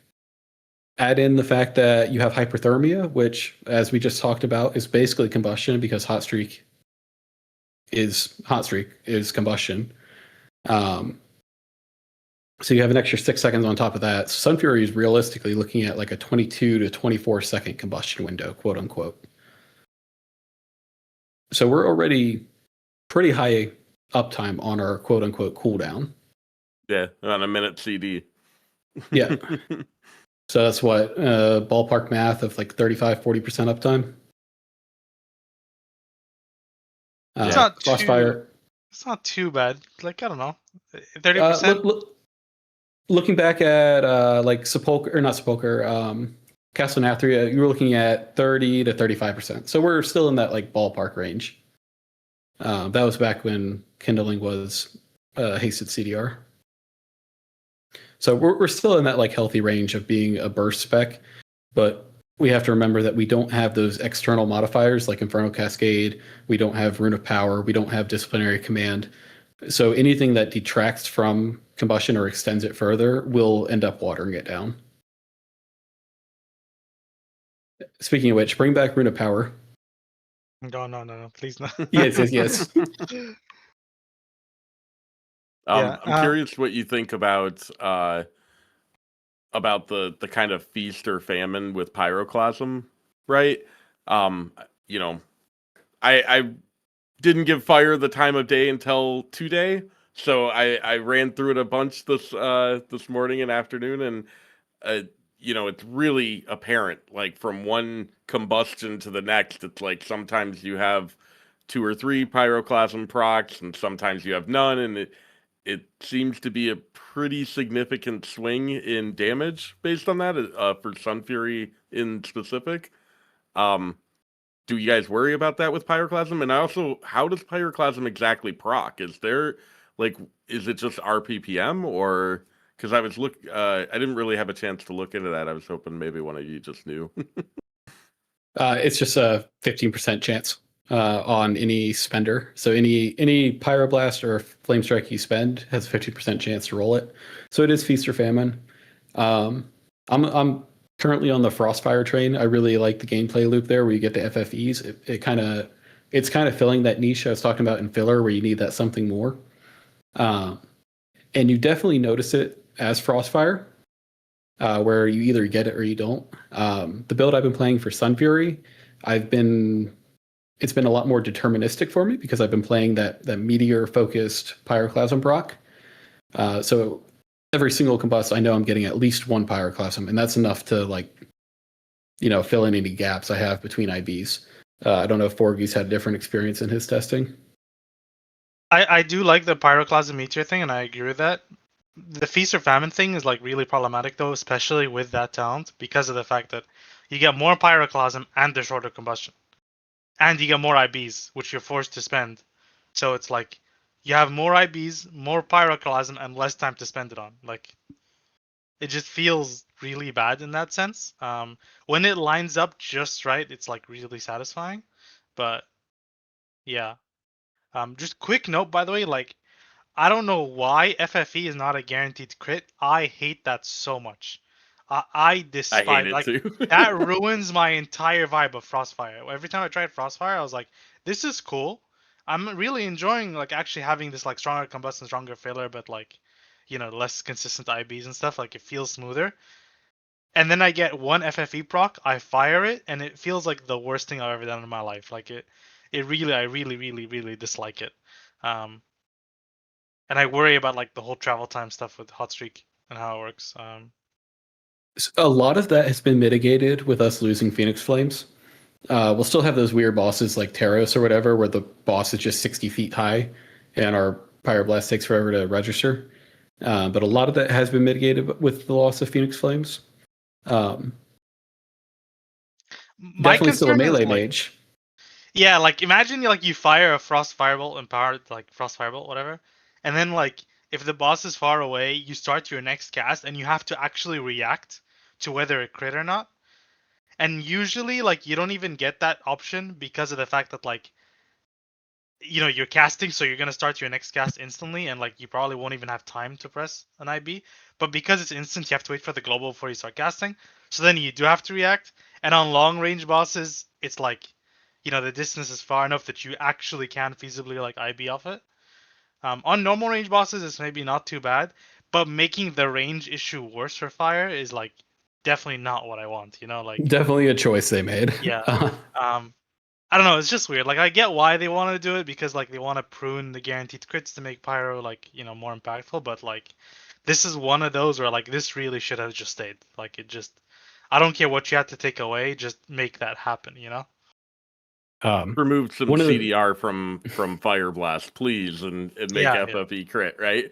Nerf me, please. One thing that we kind of skimmed over.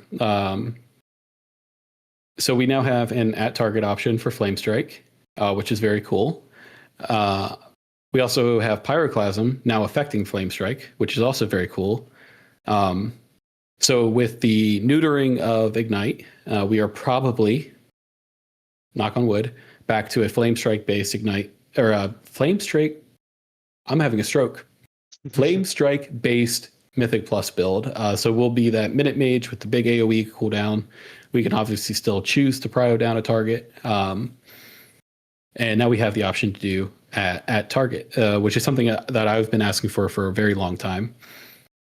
Unfortunately, I don't think it'll be that impactful now because the globals that we spend pressing Flame Strike has drastically gone down with the combustion uptime removal. So now instead of spending 400 instant fire strike or flame strikes, we're doing that 10-12 second window.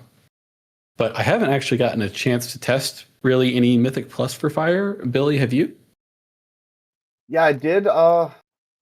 I would just say, like, as long as you just get a cooldown of pack, it is not feeling bad. Obviously, if you do like a super low key, you might get a scenario where no combust, no damage. But a 1 minute class is actually pretty friendly for pushing keys, I think, because you can look like BM Hunter right now in live. They're a 1 minute class, and that profile is just super nice. So, and I tried playing Ignite builds, and I don't know, it just every time I press Flame Strike, my damage was way higher. So that's something I just noticed on live is like Flame Strike is just so much better. Were you leaning pretty hard into meteors? Yeah, I was playing Frostfire, and the keys I did. Hell yeah! Did you run yeah, the just auto meteor- target talent?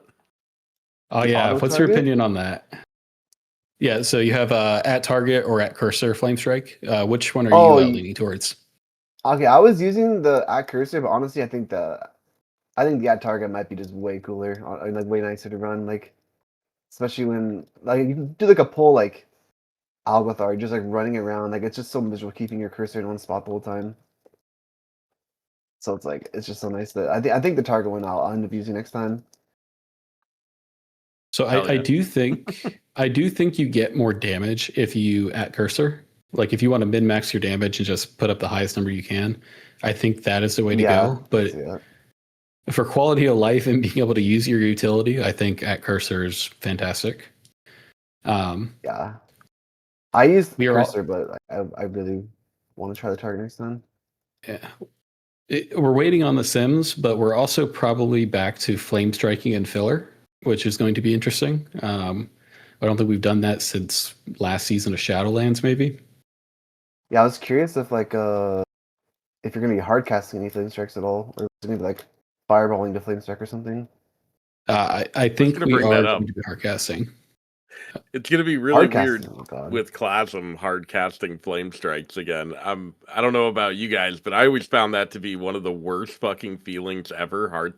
Casting flame strike, just because like in a lot of times in M plus shit's moving around and you're like targeting where it used to be sometimes. And with Pyroclasm, it's like you don't really want to cancel it and recast, and I don't know. I definitely worry about that, especially for people like me who suck.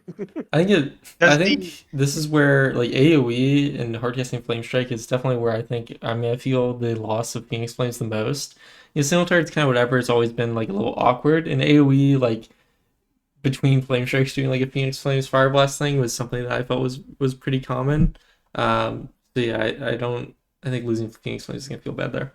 But Does the add target for Flame Strike, like, does it capture on end of cast or at start of cast? End of cast. End of cast. Okay, Okay, that that's not should bad then. hopefully feel that should hopefully feel a bit better. Yeah. I kind of agree though, Mana. I think the loss of the economy as it is in the War Within, it's going to feel a little worse in AoE, just because you're less likely to really get those hot streaks accomplished outside of Combust. So let me double check it before.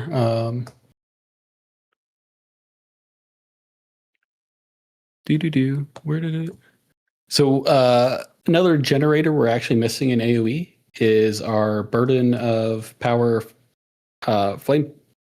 We have too many things named flame, fire, or whatever. Fire blast. Yeah. The glorious cleaving. incandescence. Yeah. Glory incandescence. So on live, if you press that in AoE, you'll immediately get a hot streak from nothing. That functionality has been removed. It's something I really enjoyed, especially on like Gallywix or like those infrequent ad spawns, min-maxing that ability. So our AoE is definitely going to be very slowed down from where it was. But again, we're back to that like minute mage, big burst, pull around me style build. And I really enjoy that. And it also opens up the floor a lot for like the mage shot caller, which was a thing a lot in the past, where your fire mage would kind of like call your kicks, call your CCs, because they had that like 40 seconds of downtime. It's really easy to do that again on fire. And then on the pack that it matters, you're there to do the damage. I really enjoy it. I think it's a very fun style of mage to play. Yeah, honestly, I think I'm looking forward to Arcane and Fire in general going into what we've seen so far with beta. I think Frost, I'm a little bit worried that it's like going to be kind of a pain to play it. You know what I mean? Like, I think the premise of what's there is good. I really dislike freezing stacks. I think that's kind of the gist there. So do we want to say any more points about Fire? Otherwise, I'd like to move on to user interface to kind of cap this discussion off, because I think there's a lot of specific things that we should at least talk about and hope that they change. I think the biggest things for me in the user interface is like you can't choose what you're really tracking, right? Blizzard's controlling that, and as a result, you're hoping that they'll identify the important things to you to track. So like racials aren't in there at all right now, which is freaking huge miss for me. There you can't track trinkets and potions and other item effects. If you wanted to track a swap blaster, you can't do that. You know what I mean? Like there's just I'm really worried about that in general. I'm curious, Billy, since I think you've probably done the most testing out of us. Do you feel that on beta right now? Do you feel like you're not getting your potion uses in or your trinket uses in because there's no tracking for them? I've kind of always been an action bar looker, admittedly. So I haven't ever used like the weak auras that have like the little icons in the middle. So it hasn't affected me too much, but I will say like there's a lot of things I wish I could track, like instant frost fireball. I wish I could have my old like hot streak icon for it, like the little weak aura you'd have. Like, little things like that. I just wish I could have turned into a little proc size weak aura, but yeah, you and I, Asuna, tend to go for more like spell overlay effects. I know like the common trope for weak auras is everyone has like all these icons in the center of their screen that they're all using as like replacement for their action bar, but I know the Zuna and I, we tend to do like modifications to our spell action overlays, and that's something that I feel like they're really neglecting in Midnight. For instance, the fact that Pyroclasm can stack up to 2 times and its overlay has no way of indicating that. I hate that. It means you have to use it on the CD manager tracker or stare at your buffs randomly. And then also the fact that there's just no way to show duration on your overlays just makes no sense to me. That at least would be probably simpler to do, right? Pyroclasm 1 would require they actually change the Pyroclasm overlay.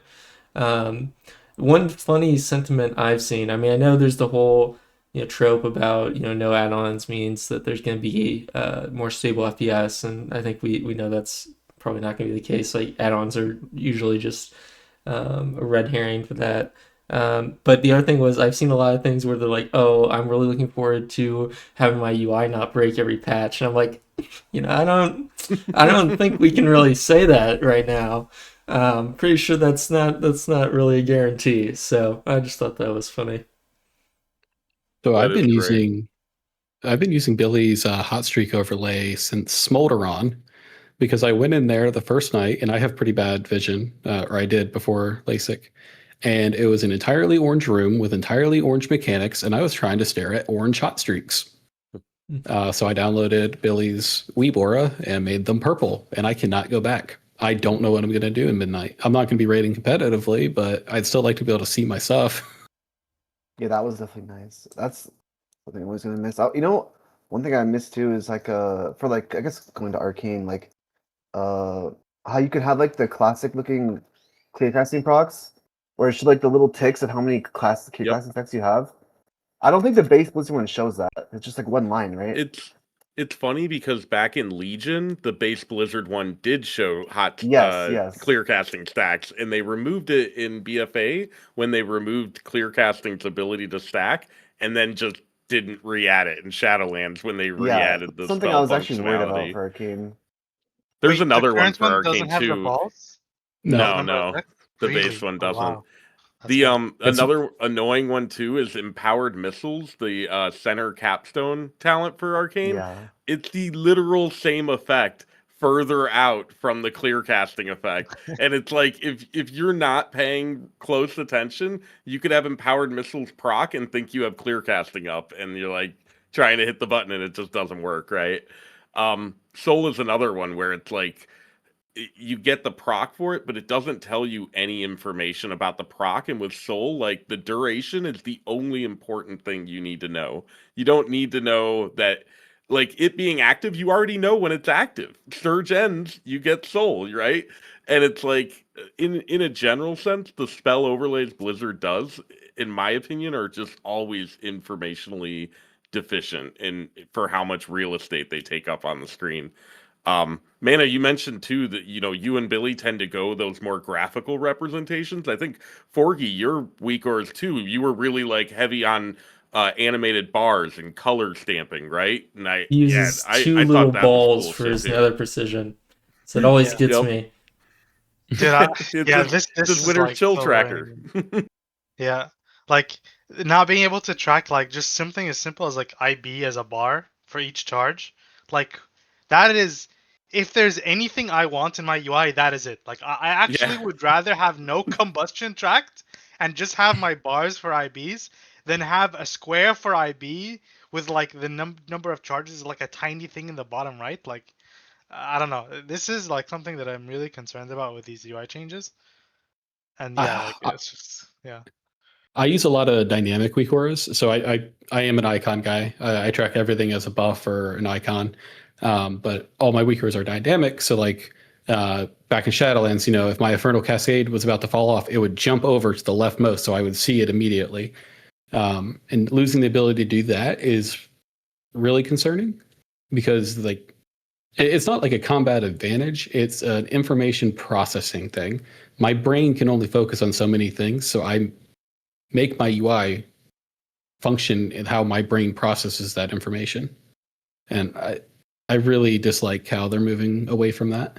I mean, it's funny, So, when I talk about WoW to people, right, that are less invested in it than me, and especially because I'm not, pretty good at WoW, and I'm not really like I'm like pretty mediocre at most other video games, and I attribute most of the fact of getting good at WoW to the how weak words have worked, right, and how you can showcase the information to your liking. If I could do that in other games, I honestly think I would be much better in other games. And the fact that you will no longer be able to do that in WoW, I think is just a major downgrade to the long-term experience. So, honestly, I feel that way tremendously too. I play a lot of single player games outside of WoW. I used to play a ton of Dota. The toxicity was just too much for me the older and shittier I get at games. And so, but like playing Binding of Isaac, for example, the way the UI is structured, I was able to find an add-on that reorganized things in a way that was a bit friendlier to me, instantly better at the game. You know what I mean? Like it's the way you interact with information matters so much for how you actually inhale that and digest the information and how it processes for you. Yeah, I couldn't agree more that like the UI, the collapsing of what we can do with the UI is definitely gonna have like, I think a overall negative feel for like everyone. It, I'm also worried and sorry, go ahead. and for me, it's not even like the big things like, oh, I can't make my weak aura HUD, whatever. It's the little things like Billy mentioned it earlier. The targeted spells weak aura. I cannot watch 20 mobs and see which one's casting on me. I don't have the comprehensive function to do that. So having that weak aura play a banana peel in my ear, so I know to press the defensive, that's a huge advantage for me. Or nameplates coloring themselves when they're in execute, so I don't have to read 40 numbers and determine which one's under 30%. Like, it's the little things that are huge quality of life and really like amplify your play. I think nameplate coloring is like one of the biggest requested features. And like I used to not be a nameplate color guy until I like installed Jundi's Plater eventually. And then I was like, okay, now I like, you just need nameplate color because it exemplifies the mob's nameplates a lot more, and like this is the guy, like this it indicates this guy is like the caster. And like there's no way that like I don't want to have to read like Arathi High Mage compared to Arathi Land Knight to know like which one is the mage or the knight, or like the caster, because like in the moment it's just it's not that's not how It's useless information. Right, exactly. One thing that like I want to like just quickly mention is they've done this process of like changing some procs and abilities to work better without weak auras, and I want to shout out one like with Arcane Soul. Arcane Soul right now live, if you press one too many barrages, it's over. Like it feels like the worst thing ever. Whereas the version on beta that you have, they've reworked it so that every time you barrage, you get 20 salvo stacks, right? So now it's like you keep going, and then your final barrage is actually the one after soul ends in a way, right? Because like you consume the soul, the salvo stacks, and that's perfect. Because now you get instant feedback. Oh, I'm done. Hyperthermia has nothing like that, right? If you're like spamming pyro, you're jumping, hyperthermia ends, you're gonna look like an idiot jumping for like a second, not casting anything, and that's terrible. And then the other one is casting pyroclasm in combustion. Back in Sepulchre, I made my first custom like weak aura ever, where I had something to calculate the duration left for me to cast pyroclasm in combust and also cast pyroclasm relative to the buff duration. That if that doesn't exist, like I'm worried, right? Like if my pyroclasm is like a 3-second cooldown buff remaining or whatever, or my combustion is, like just slightly shorter than my casting of pyro, I'm straight up wasting 3 seconds of my combustion to cast a pyroclasm that does nothing, or like a What do lot you mean, weaker. man? Like that's gonna feel really bad. Just mouse over your pyroblast, determine what Yeah. the cast time is, and then look at your combustion buff, and then open your calculator, subtract the time remaining from your cast time. So easy. Don't Yeah. forget to check any haste procs that might happen between the time that you think about it and the time that you execute. Yeah, that was Well, literally. funny mention that every single hot streak gives you haste now, because it's not Fury. Like, it's just so they need more handrails around this stuff, to like just kind of smooth things out better. What bothers me is that they have the blueprint. Like, Weak Wars is open source. They could look at it and be like, wow, look at all this custom ability. We don't want them to have this, but they should have this. It's so easy to just fucking steal it. Like, the job's already done, dog. I mean, some of these jobs are like done with their own design. Like, why does hyperthermia not just give you a hot streak every time? Like, dude, mimic the design of Arcane Soul from Arcane, right? Like, just and then that will also get rid of being in hyperthermia, which I hate, and I think a lot of people don't like either because it just feels weird, even though it's like. And give you full ignite worthwhile. on every pyroblast? Like, come on. Oh no! You're so greedy. Oh no! Ignite might do more than 5% of my damage. Oh, what was me like? I don't know. Yeah, so it's weird. Like, I hope they get around to this stuff, but like the more time goes on, the more I worry. Especially like they've barely touched fire. Like since the original fire rework from like patch 1 of alpha, we've had one patch that did like decent changes. like dramatic size changes, and since then it's been radio silence completely. That's a bit worrying to me, but yeah. Been pretty similar for Arcane too. A lot of it hasn't been touched since the first iteration into alpha. Same for the CD manager. We had that one update where they were like, we updated everything for the Fire, Frost, and Arcane for the CD manager, and like still you can't track. There's some pretty critical buffs that you might think that you want to track, like bad luck protection for me is a big one, and that's a calculated one, so it's going to be really difficult for them to ever provide that through any other means. But then they allow us to track things like Fevered Incantation and Brainstorm, and it's like, what the fuck do I care about these spells for, right? Yeah, it's gonna be. I'm afraid it's going to be a complete shit show with that. I do hope that add-ons at least give us the ability to make bars and graphics, right, to help you guys out for that.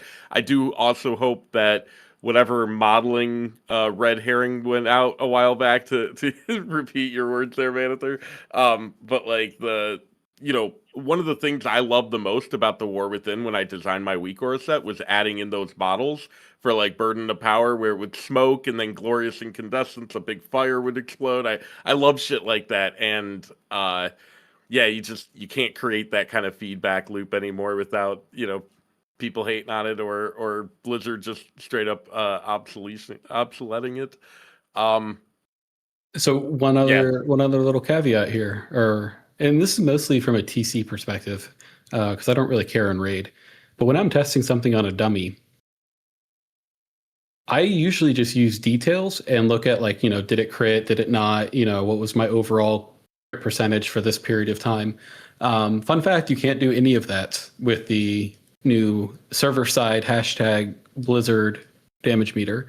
It is actually awful. It is terrible. It's misattributing damage to other people. Pets don't count sometimes. You can't look at any of like the detail that you actually care about. All you can see is number or no number. You can't even see multiple numbers at the same time. The current detail shows you damage and damage per second. Then the in-game one in beta, you can only look at one of those numbers at once. I'm sorry, guys. Too much information. We can't provide that. Dude, I was just complaining to my friend, like the in-game damage meter genuinely is worse than Recount in Wrath of the Lich King was. Like, it is absurd. You cannot even see the number of hits of ability. Like, the thing where you click on your damage done and brings out that window in details, like that should be the minimum, right? Like, I don't need more than that. It's fine. You can make logs do the rest. But like not seeing the number of fireballs I cast in a window, or like the average hit or the average crit, like, well, what are we doing here? Like, I'm sorry, like, this is you're replacing probably the most used add-on in the entire community. It's just the standard is way too low. Like the bar is in the ground. Like logs should not be. I mean, this is I shouldn't have to combat this, log. It just came out, so like surely it gets improved. Like this, how the CD manager at the start was just of alpha, had like no relevance, and now it's starting to become more relevant towards the new designs. I feel like this is only the first phase of the beta. I mean, yeah, it's good. I understand. I'm not saying like don't say anything. I just feel like surely they're gonna update it through a beta. I hope. Surely. The problem is like the cooldown manager. Keep in mind the cooldown manager came out in 11.2.5 or 11.1.7 or something. Like it was a long time ago. I think right? 11.1.5. I think 11, it came out midway okay. through Lou. Yeah, like 8 months ago or 12 months ago. And they've known that they're deleting add-ons for a while now, right? Like this was not something they decided in alpha. They've known about this for like a year. Details and the DBM are the two biggest like used add-ons in the game. How can Details, the one they give us, be this bad when it's like one of the last ones we get? I really worry. Like there's some level of like a minimum requirement before you ship something out that like has to be met, and I feel like this is way below that level. And I really worry that their philosophy about what should be accessed in game versus logs is just way off the mark, indicated by the minimum that they seem to be okay with shipping this thing out, even as beta. Like I don't know, it's concerning. And what they have shipped out, and this might just be me, it feels like AI slop. Like the way you interact with the damage meter, the way you interact with like the edit mode, like it's all these like you have to right click here and then change the settings and then it will update and then you need to close it out and then save it. Like it feels like someone told an LLM, make me a sleek, modern cooldown manager, and it spit this out and they shipped it to prod. Like it's it's pretty bad. the functionality. The menu and the custom- navigation's really, really Dude, jarring oh and my annoying. God. Like Yeah. you have to do like 8 clicks to go from one end of the menu spectrum to the other, right? And it's like, yeah, it's crazy to have edit mode and then still have to jump in and out of the main menu and into a second sub menu for the CD manager. Like I don't know what they were thinking with that decision at all. It should all be in edit mode. What are we doing? What are we doing here, right? Like I had to read a guide on how to turn on the edit mode and customize it, or not the edit mode, the cooldown manager. I had to go to Wowhead and read a fucking guide on that. Yeah, it was wonder- very Hell, I could've confusing. figured out. Because it's also weird because they changed where it was on live. Like it was under, I think, the general escape menu, and now it's just buried in the settings. It's like, and also it's like not. It feels like it should be integrated with the edit button, especially because that's how you move like the bars and everything. I was just super confused, and the fact that you also can't edit the bars when you're in the cooldown manager. It's like these things are so disconnected. It almost feels like they don't want me to use it. So. And like from a player onboard perspective, none of this is enabled by default. So you create your first character in World of Warcraft. You don't know about any of this. It's no different than an add-on. You still have to like go through all these menus and figure out how to configure it and then figure out what you actually need to track. So like I don't think they've hit the mark there from like a player onboard or like a player friendliness perspective either. There's no difference between me going to CurseForge or me diving into 16 menus. Yeah. Yep.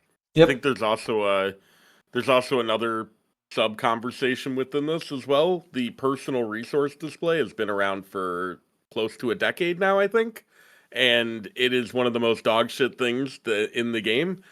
And I feel like if that's the foot forward that they put on when it comes to UI and what they care about, what they think players care about, I don't really have much hope for the CD manager or any of these products in general, because it's like, you know, the personal resource display right now, it is one of the worst functionalities in the game. They added to it in beta. I don't know if you guys have seen this.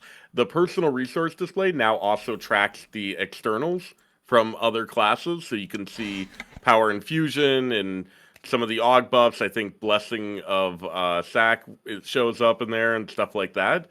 And it shows up underneath your HP and mana bar in it, which is underneath your resource. So you've got a throughput thing, you've got a defensive thing, and then you've got external thing all in this one tracker, and it's not, you can't separate them. You can't put them where you want. You can't yeah, it's just when it comes to customizability, I think WoW is about to go from like one of the best games, like one of the gold standards for user customization, to like a mobile game level of customization. Like it's gonna be really jarring, I'm afraid. Yeah, I don't know like the extent that like add-ons will be able to do, but like, I mean, one of the most obvious examples that I've heard like being brought up a lot, and I'm like, wow, this is actually not in the game, I didn't realize, was the fact that like your cooldown manager, you cannot split things up. Like you have the main, like, you know, the bar, whatever you want to call it, the space, and then that's it. Like, you know, you can have like another one for like utility, but you cannot split the main one to be like, oh, I want one square here and one square here and one square. No, it's like one thing and it's consolidated, and you don't have an option. I will say, the one hope is like, I'm gonna post something in like the chat that we have. This is on beta. This is the guy who used to be in my guild. He's now a Raiden XZ. Shout out Neff. He made this is in beta. Like this is all an add-on. And that looks really sick, right? Like that gives me a bit of hope that you can recreate something like this purely using add-ons on beta to basically be what we have on live with weak auras. So I do wonder, like, yeah. They recently made resources unprivated, or unsecreted, rather. So, for example, your fire blasts, you can now customize how they're displayed. So you can do like what he's doing there. you'll be Is able that to a make a bar resource out of though? them. To be fair, Is- Fire Blast wouldn't be. Yeah, it would That's- be. Oh no, Yeah, you're like, right. You're Arcane right. charges, mana. For fire, it would be mana. For frost, it Yeah, would be like- mana. And it's like, Yeah. okay. Because Maybe they almost, need I to, mean, like, you go almost had your to- bars there for Fire Blast. Yeah, It's just almost. not a resource. So Maybe they need For to go what it's through and worth, like or like flag certain spells for each spec as like a resource or something like that. Yeah. Maybe. for what it's worth for you, I think that somebody will probably come up with an add-on for that. The issue ultimately is like we already had a lot of this functionality, and now it's like the community in a general sense is beholden to volunteer work and people to donate their time towards it. And it's like it just kind of feels a little disrespectful to throw out the baby with the bathwater on the way into this conversation, and then it's like, okay, now we just have an empty tub. Well, if all else fails, you just use an external third party to do an overlay in your game to make it look how you want. No problem. Yep. I was going to talk about that. That is the next step of evolution. So there's already 3 working overlays that I'm familiar with. None of them are mine. I started working on one and I'm trash at it. So I got something that worked, but it didn't work good. So I kind of, moved on to other things. But I know of 3 separate people who are working on overlays who can identify buffs, identify resources, identify casts, and that's basically all you need for all of the calculation weakors that we had before. So I think in a large sense, we're going to see people who want that extra resource and want that extra intel either shifting to overlays, and in the raid space to solve communication problems, I think people are going to be downloading phone apps, and you're going to keep your phone open. And you're going to tap a button when you get that private aura ability, or you need that dispel. So I think ultimately, like, this doesn't even solve the problems that they really had. It really just escalates them further to another level. And realistically, the WoW community, most of us are boomer age, and we all have jobs, and a ton of us are in the tech space and in programming, and they're not going to outsmart us anymore. It doesn't work anymore. When the Raid World First teams have programmers on staff, you're not going to compete with that level of commitment. And yeah, I don't know what the solution was, but I don't feel like this was the right solution overall. I'm like, yeah. I mean, I'm willing to ride the boat, whatever the expression is, to see where it goes. Because look, like I am somebody who I really despise the prevalence of weak horrors and raiding like encounters. I've been playing this game for a very long time. The most like powerful weak horror I've ever had was like Star Augur, like drawing lines between you and like the other person of the same color. I didn't play Arcamon, but I know there was something there as well. Like, Mm-hmm. but since that era, it has just gotten worse and worse and more prevalent and prevalent, and now like every mechanic. I'm a big fan of like the ping system, like whenever something could be solved with pings, like great, like soul hunters, whatever they're called, like the 3 fellas, the demon hunters Yep. in the current raid, like we do that strat where it's like if you want to pass to your friend, each like pair has like a ping, a special kind of ping. You ping yourself and then you look for the ping of your kind, right? So if I'm like the attack ping group, like I'll look for that's great. Like I love that gameplay and it feels really nice. So I'm down. I'm down to like see where this goes. But I really think that they need to take this way more like this is one of those where I'm delay the raid 3 months to fix this. Like I'm okay with that. Like this cannot be something we like really slow down on, or like do half scuffed. They came in with a sledgehammer instead of a scalpel. Yeah, basically. yeah, I don't know. I And mean, it's I think especially it's frustrating with the whole thing. They said like, oh yeah, we're gonna peel this back little by little. We're gonna release it, and then like once it's done, we're gonna do the rip the cord. No, they just ripped the cord before we tested anything for them, and then like we'll see. yeah. I mean, it's weird because like I feel like the best case scenario is you hope you're not alienating a bunch of players. And I mean, if this goes poorly, I'm definitely here for the first tier of Midnight. But if this goes really poorly, I don't know if I make you play Midnight. So I've already stepped down. yeah. Well, Yeah, I definitely had the thought of it this year as well, especially after kind of this whole announcement and what direction things have been going with this. I think I agree with Blizzard that something needed to be done, right? You look at Fractalus and like testing happened on Fractalus and people were making weak auras then to solve the encounter for live. And when it came out, what, Liquid two-shot it or something like that, right? It was like a completely irrelevant boss. I think they two-shot it. Maybe I'm wrong. But No, they took a while because then they were They're tried weak one aura. taking and then they're weak aura. Okay. yeah, they're very clear because it was mainly the mega nerf that made people like I think my yell killed in 5 pulls, but before that it was like Liquid I think was actually 50 or something. Okay. So yeah, I mean the thing is, But either way, it was something that was solved before it was even out. yeah, You know but what I mean? we blame weak wars a lot for that, but you know it's really an encounter design problem. Right? They design it in a way that either vastly incentivizes you to use weak auras. Like, think of the Smolderon orb mechanic. There was a private aura. Like, come on. No one in their right mind was ever going to do communication with that. Like, there always had to have been a way around it. And then, you look at The fire rack intermission balls, bro. yeah, Like what the that's not something that you can expect players even with more time or without if you tried to completely remove access to recourse, they're not going to be able to do that. But you look at things like reverse gravities or the I don't know what is it also reverse gravity in the first phase of Dimensius where you go up. Yeah. Okay, so the reverse gravity is Yeah. P1, P2, P3. Like, you don't need a weak aura for that, and that's a well-designed mechanic that no one's going to use a weak aura for. And it's just they need to be more intentional with their encounter design. Maybe that'll happen now that they, think players won't have weak auras, even though they're going to have these overlays. But I don't really have faith in that, and I think they're doing something that the players are also doing, which is blaming weak auras instead of the design. So I It's will even say- like, go ahead, Forgy. I say to that, like I will say a lot of these mechanics that are like kind of like bullshit to consider, like the fact that like how do you expect us to do this without a weak aura? If you add like a couple of seconds, a lot of these are like pretty doable without a weak aura.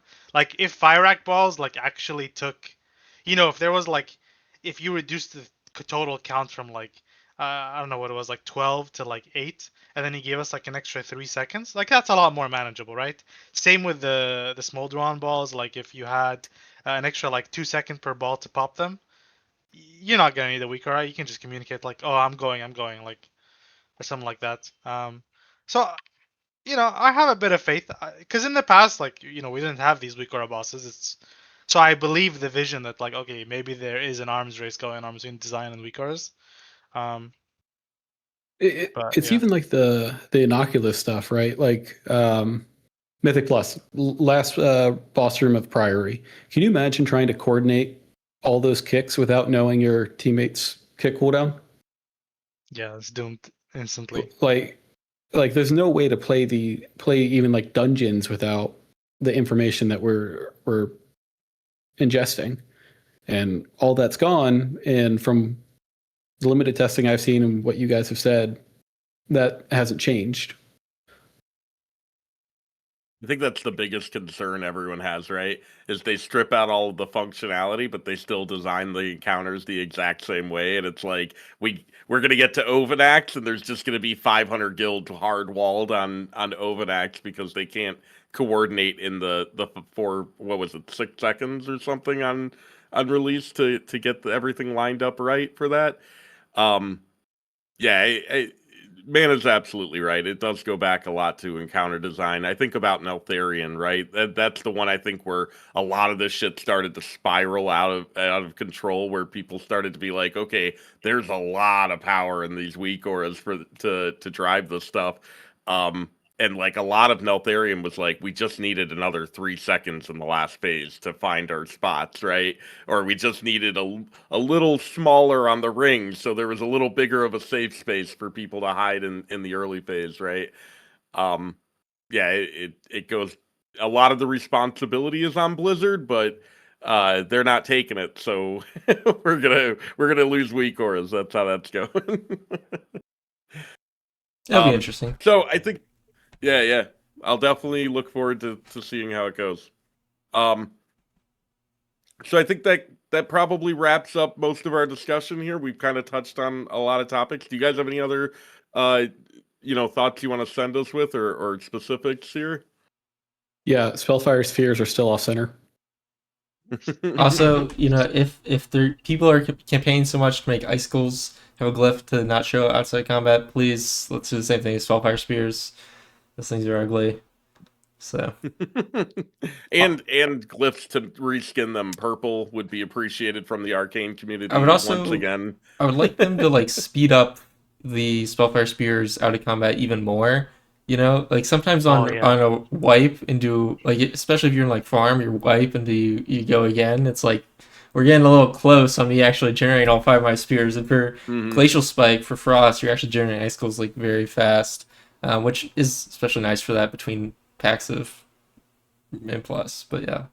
Okay. Dude, when the timer is 30 seconds and I'm like, oh, I'm in the wrong build. Too late. Like, yeah, you can't change that. Yeah. So on that note, please make minute 30 specs reset on fucking wipes. If I have to hear my evoker say one more time, my defenses aren't up, but we can't pull, I'm gonna scream. That's a good point. Since Ray's a 1 minute CD and has 2 charges, if I use both Ray charges and then we wipe, am I gonna say, hey guys, let's wait 2 minutes? Yeah, it's over for you. You should test that real quick. Yeah. Yeah, please fix that. Just what about you, Billy? Everything, right? What about you, Billy? You got anything to send us away with? Something I really appreciated is not really appreciate, but like like when you die in Sun Fury, your soul and your hypothermia just completely GG. Like I think they kind of counteracted that a little bit. Like now, because it was based off how many spells your Phoenix casted, right? Now I think it's just like a baseline now. Which I've been a very big hater of like how punishing Sun Fury is to die on. So that's something I've actually been super. It's still bad to die because it's like a damage mod. I don't know how much. Yeah. I think you lose like the spell damage spheres, I think, but at least you don't have a 1 second soul. Yeah. So Billy, a 1 second soul broke me. Billy, can we take the fact that you have a happy blue cat as that you like Frostmage? Because you can see mine's actually sad. So. Well, I went on there and I topped damage and I was like, yeah, I'm happy. I don't care. Who cares? They Glacial Spike in and I blizzard all my damage and I topped. It doesn't matter. It's fine. Miles. So one question I have here, and I'm going to try and answer it really quick, is did they get rid of lingering? Lingering essence or whatever, the Sun Fury. Yeah, I think they got rid of lingering. So when your Phoenix spent the sphere, you would get lingering essence as a compensation for the spell damage you would lose out from the sphere being consumed, right? Mm-hmm. I think they might have gotten rid of that. Huh. So that's absolutely terrifying because that was like a lot, very impactful amount of the spell fear, Sun Fury spell damage for like Arcane and CDs. Wait, no, it's Codex of the Sunstrider. So now it's when he's summoned, he consumes all of them instantly. And then for each one consumed, it increases your damage done during combustion by 2%. It says. I don't know about maybe Arcane has a different one. Let's see. Yeah, let me see. It's I was actually on fire, but I didn't see the buff for that. I think it's a new buff, huh? Yeah, it's third from the top, second to the left. It looks like the trinket from Silken Court. Yeah. I mean the buff in the game. Oh, the buff in the game. I didn't see it popping up. I don't see it in game, but it does say it on the tooltip. Yeah, probably just a bug then. Hopefully. All right, F6 reporting. Yeah. All right. Well, thanks guys for another talk. Maybe we'll do another one if there's significant changes before launch. I'm curious around the room here, before you can start. What are you most excited for, and what are you most scared of when it comes to the Mage specs and how they're going to play in the next expansion? I think I'm most excited, honestly, to see what raids look like. In the past, the thing that got me into WoW really heavily was raid design. And in the past couple of expansions / years, it's been slowly shifting towards like class, not out of my own choice, just because like raids got a bit more boring and class got a bit more interesting. So I'm excited to see the shift move backwards to raid design. Specs, honestly, I'm pretty ambivalent on all of them. Like I don't really care too much. They're all to me to some extent. A little exciting, a little We'll see. Mhm. Awesome. How about you, Degen? I'm very excited for a return to like minute fire, like big combustion fire. I'm most worried about Mage's defensive parity across the board and how that's going to affect like its viability. I think it's very hard to justify bringing in a big damage dealer if they can't stay alive. So I guess we'll see how that plays out. Especially for fire, I think, and this is controversial, I think fire is the worst defensively. Arcane has prismatic barrier. Frost has, cold snap, which with the double barrier I think is relatively strong. I don't think cauterize is the same function. It doesn't have the same functionality. Like a cheat death is strong in its own rights, but from like a just live pool to pool, I don't think it has that same power. How about you, Mana? I think I'm gonna start with what I'm most worried about, I guess. So I'm most worried about the specs still being engaging enough to play consistently throughout a season. I normally don't like take time off during a season. I mean, I think a lot of people that raid at, higher levels tend to also not really take time off during a season. And so having the specs be less engaging, having less going on makes me worry for, my ability to, play Mage throughout that period. What I'm most excited for, I do think there's some kind of cool stuff. Like I'm looking forward to, like with Frost having more capabilities to work around raid fights with like the 2 charges of Ray Frost and some of the other tools that you have. And I did want to mention one quick Frost thing that we didn't talk about was, I don't know, are you guys familiar with how the fractured Frost targeting works for consuming freezing? Okay, quick debrief then. So you have Fractured Frost, consumes freezing on up to 3 targets. You hit your main target, it gets everyone in a 12-yard radius, gets rid of everyone who doesn't have freezing, and then it orders the rest that have freezing, but it doesn't order them by freezing stack, it orders them by something that we don't know, presumably some sort of GUID thing. And then it consumes them from the top 3. And so the problem that happens is that since it's not based on freezing stacks, you can say like consume your primary target and then 2 other ones that have like 1 stack when there's 2 other people that have 5 stacks. And then you could say get more freezing stacks and it'll do the same thing again and again because it always consumes from those 3 in a row. So as long as they have freezing, and usually since they're the one you're consuming from, they have the least amount of freezing stacks, so that like really hurts Shatter in the long term for AoE. Anyway, letting people know that need smart consumption. Nori simmed it. It was like 50,000 DPS. Who knows? Infinite. So yeah. Infinite DPS. You heard it here, folks. Yep. Okay. Yeah. That's it. That's funny. I was playing with Fractured Frost and I was kind of wondering what the hell was going on with target selection because it is literally like I'm in MOP, right? And I have the 5 target dummies or whatever side by side, and it's like pinging off them at seemingly random. Like I thought it was closest, but I could never really peg it down. Good to know that it's chaos. How about you, Billy? What are you most excited for and most apprehensive of? Excited for it? It's like I guess it's little things like the little gameplay things. Like I know what Orb took a loss because we don't have CDR from Blizzard anymore, but I'm really happy that it follows its target at least. Like that's something I've wanted since Legion. It's like Orb following its target is such a nice quality of life thing. I don't know if you noticed, but Norner told me earlier in the chat that apparently it also they just gave it plus 5 seconds duration. So we've seen it a lot more. I mean, yeah, you're not spamming anymore, so yep. It's just you press 1 a minute. But and I'm worried about. I guess it's also along the lines of little gameplay things where I think Forgy said it, like Frost Firebolt not critting feels completely terrible. Or empowered Frost Firebolt not critting feels completely terrible to me.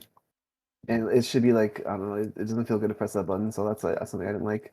Especially Frostfire is like really popular right now with its strength. So not critting just feels complete shit. I got also one more thing I'm hyped about is I kind of like where they went with Invis. How Invis is just like a 1-minute feign death pretty much.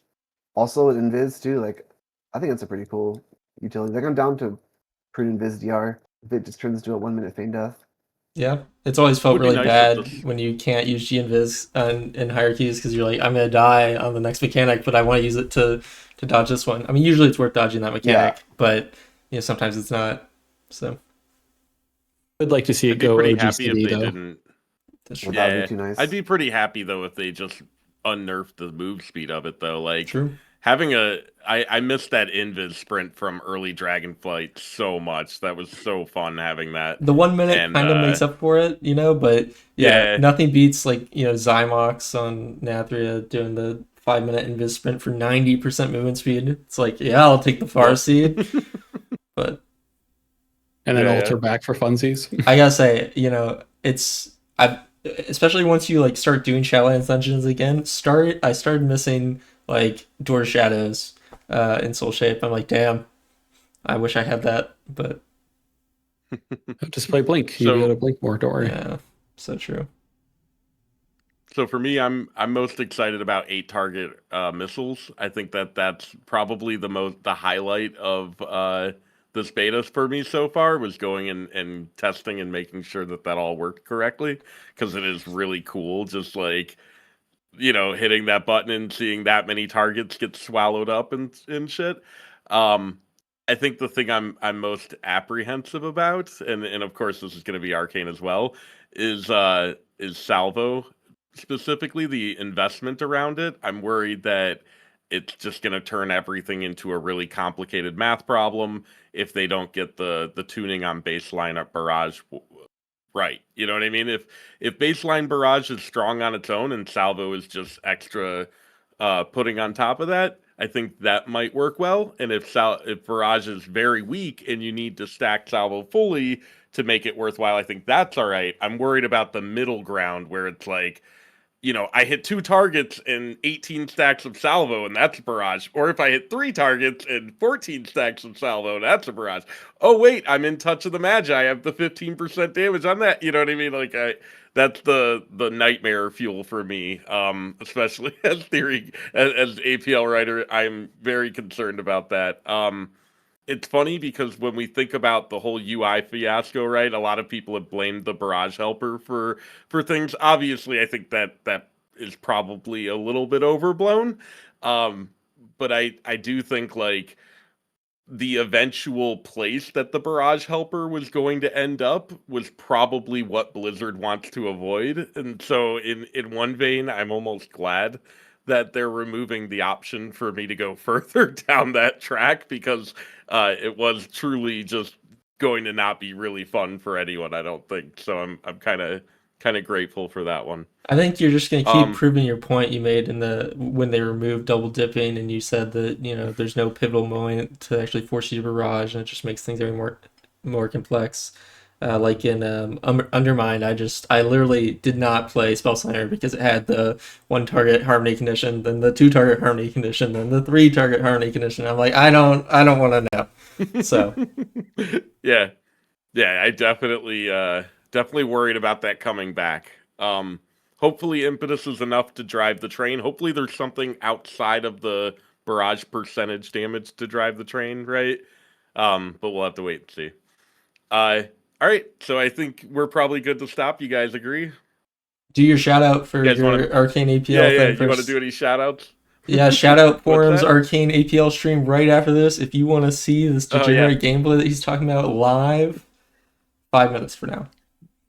Yeah, probably longer than that. I'm gonna grab 10 dinner and then maybe in like 30 minutes or something, I'll flip the stream back on for that. But yeah, if anybody wants to hang out, I'm gonna do the initial Arcane APL right. Everyone's welcome to provide feedback and work that along with me. I want to make sure that if there's questions people have about APL writing, that someone's there to answer them, and if you're interested, it should be fun and interesting. It'll probably be really boring if you're not, though. So, all right, thank you very much, guys. If you guys want to shout out anything, Forgy, Degen, Mana, Billy, Shout out Minute Mage. Shout out Frost Mage and the Frost Cats. Shout out Warlocks, the true main character of World of Warcraft. Yep. All right, guys. All right. Thank you very much. Thank you, guys.